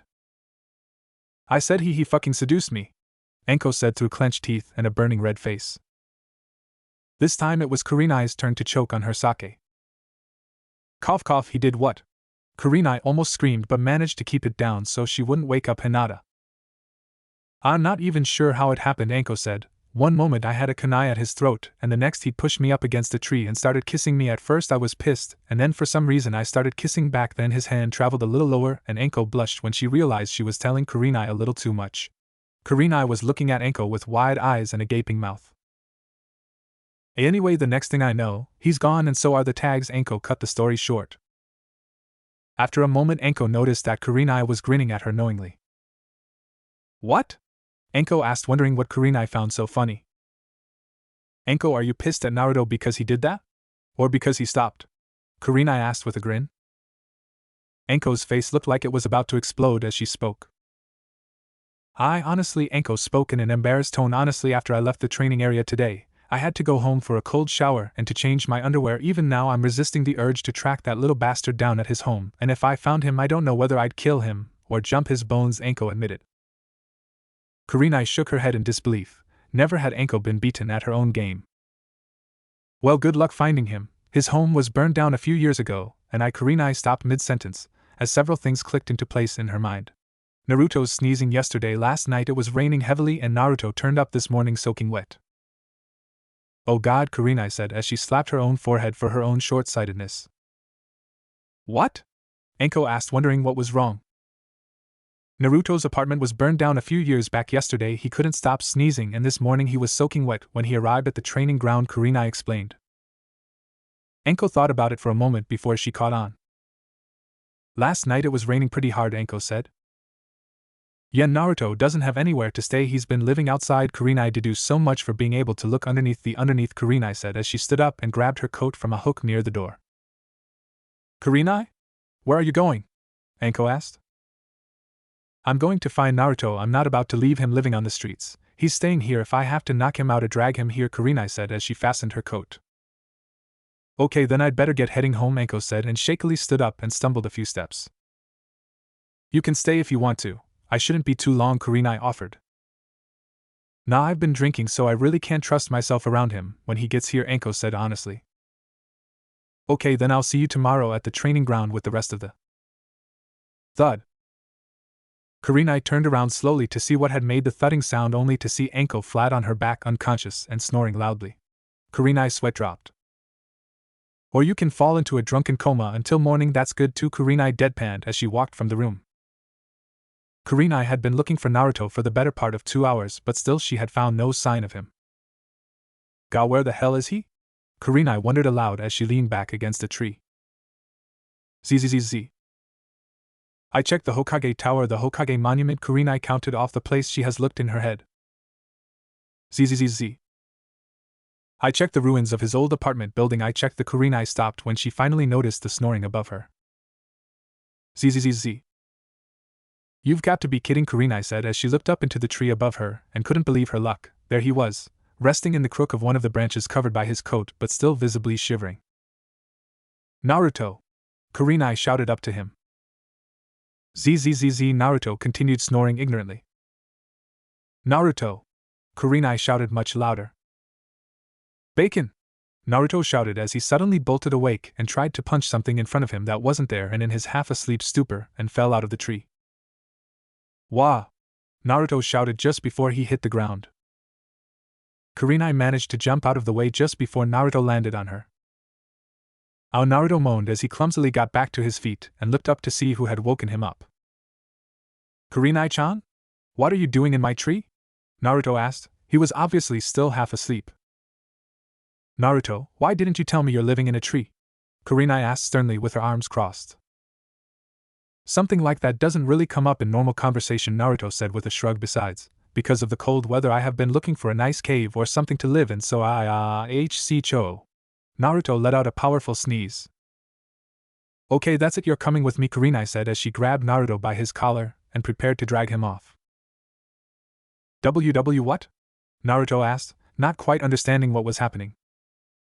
Naruto, I'm not about to let you sleep out here in the cold. I have plenty of room at my place, Kurenai said without loosening her grip. You're not gonna let this go, are you? Naruto asked. Nope, Kurenai answered simply. Sigh, okay, just give me a second, Naruto said and slipped out of Kurenai's grip. He walked back to his tree and gave it a hard kick. The tree shook and a moment later something fell out. It was a katana in a blue scabbard. Naruto caught the weapon and slipped it into his belt. Okay, I'm good, Naruto said as he turned around and followed Kurenai. 10 minutes later. Kurenai led Naruto through the main village towards her house. As they walked through the main road, Kurenai noticed several of the villagers shooting Naruto dirty looks. As she watched them, she felt a suddenly guilt settle on her. I can't believe I used to be just like them. A few minutes later they arrived at the house. Kurenai guided Naruto inside and towards a room. As they walked through the house, Naruto spotted Anko still unconscious on the floor of the living room. A moment later Kurenai stopped at the door next to the living room and opened it. It was a small room with a bed, closet, and a small table next to the bed. It's not much, but it's better than a tree or cave, Kurenai joked. Thanks, Kurenai-chan, I really appreciate it, Naruto thanked her and walked into the room. I'll see you in the morning, Naruto, Kurenai said with a smile and closed the door. Naruto carefully slipped off his coat and draped it over the edge of the bed, leaving him in his black long-sleeved shirt covered by a red vest. He slipped Yamato out of his belt and leaned it next to the bedside table. Finally he laid down on the bed with his arm behind his head and quickly fell asleep in the comfort. He couldn't remember the last time he slept in a bed. The next morning Kurenai was sitting at the kitchen table drinking a fresh cup of tea. A few minutes later she was joined by Anko, who had woken up on the sofa a few minutes before. Mornin', Anko greeted as she sat down and poured herself a cup. So, how are you feeling? Kurenai asked her longtime friend. I'm fine. After all these years I built up an immunity to hangovers, Anko said with a grin. A moment later, the door to the kitchen opened to reveal a sleepy Hinata with disheveled hair and dressed in white pajamas. "Gee, good morning, Kurinaya-sensei," Anko-sensei Hinata said with a smile and a bow. Afterwards, Hinata stepped forward, took a seat across from her two senseis with her back to Hidor, and poured herself a cup of tea. A moment later, the door to the kitchen opened to reveal a fully rested Naruto dressed in a pair of black pants with his forehead protector hooked around his waist as a makeshift belt. He also wore a long-sleeved black muscle shirt, and his ever-present metal case covering his right arm and hand. Anko saw him and faltered for a moment, as her eyes wandered over his toned chest through his shirt. And oh, bad Anko, bad Anko! Anko thought to herself as she forced herself to look away. Naruto took a seat next to Hinata, who still hadn't noticed him. "Good morning," Naruto greeted them with a smile. Hinata had been in the process of taking a sip of her tea when Naruto had spoken up. "Cough sputter!"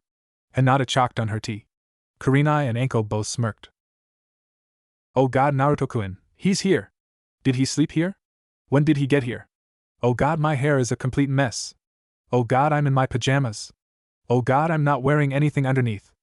Hinata screamed in her mind. There was a moment of silence as Naruto poured himself a cup of tea. "Eep!" Hinata squeaked as she stood up and shot out of the room with speed only a ninja can muster.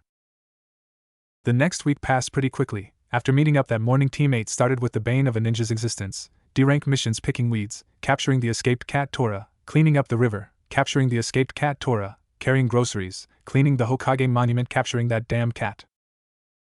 At the moment, the team was on the outskirts of one of the training areas on their newest mission. Naruto stood with his back against a tree. He tapped his radio in his ear and spoke. "Ladies, I swear to God, the first chance I get I'm gonna blast that cat into oblivion," Naruto said. "BZZZ, not if I find it first," Anko's voice spoke over the radio. "BZZZ, hey, I spotted it, 30 meters northeast," Tenten's voice followed. "Okay, go," Kurenai's voice ordered, and everyone moved. 15 minutes later, Team 8 were standing in the mission assignment room, standing across from the Hokage, Irika, and a heavy-set woman crushing the cat Tora in a hug. Each of the members of Team 8 had their own injuries inflicted by the cat. The cat had been captured after Anko defeated it in what can only be described as a very one-sided fist fight. "Poor thing, no wonder it keeps running away," Kurenai whispered as she watched the cat scrambling to get away. Suddenly the cat managed to slip out of the woman's grip and ran for the door. "No!" Hinata shouted uncharacteristically. "Stop it!" Tenten shouted. "Capture it!" Kurenai shouted. "Kill it!" Anko screamed. "I'm on it!" Naruto shouted as he drew his gun from his coat and pointed it at the cat. "Naruto, no!" Everyone in the room screamed. Boom, boom, boom, boom, boom, boom! 6 shots boomed from Naruto's gun. Nobody dared to look except Anko, who watched with a gleeful smile on her face. Everyone finally got the nerve to look. The cat Tora had its back flat against the wall and was surrounded by 6 holes in the wall around it. Naruto holstered his gun and pointed towards the woman while looking at the cat. The cat understood and quickly jumped back into the woman's arms. Wow, perfect aim, Hinata complimented Naruto at the holes in the wall. Hinata had gotten a little more confident speaking around Naruto. Him sleeping in the room next to hers might have helped. "What are you talking about?" Naruto said in confusion as he looked at the holes. "I miss," Naruto said as if he was disappointed at himself. Hinata's eyes widened at what he meant. Anko just smirked. The woman quickly left the room, cradling the cat in her arms. "Okay, now that that's over," the Hokage broke the silence. "I have some new missions for you. You can help pick potatoes. You can clean out the Inuzuka's kennels, or you can..." "No, no, no, hell no!" Naruto shouted. "I am so sick of these chores. This is stuff that normal people can do. This is slave labor that you've labeled as missions," Naruto ranted. "Naruto, shows some respect. And these missions are not slave labor," Irika shouted back at Naruto. "Irika, have you seen how much we get paid for these missions? In my other line of work I can make 20 times more money than that for just one mission," Naruto argued. 20 times? Really? Tenten asked. "Yeah, how do you think I paid for all those pizzas and Pepsi?" Naruto asked. "Anyway, come on, old man, give us something real to do," Naruto said sternly. The Hokage shook his head and let out a loud sigh.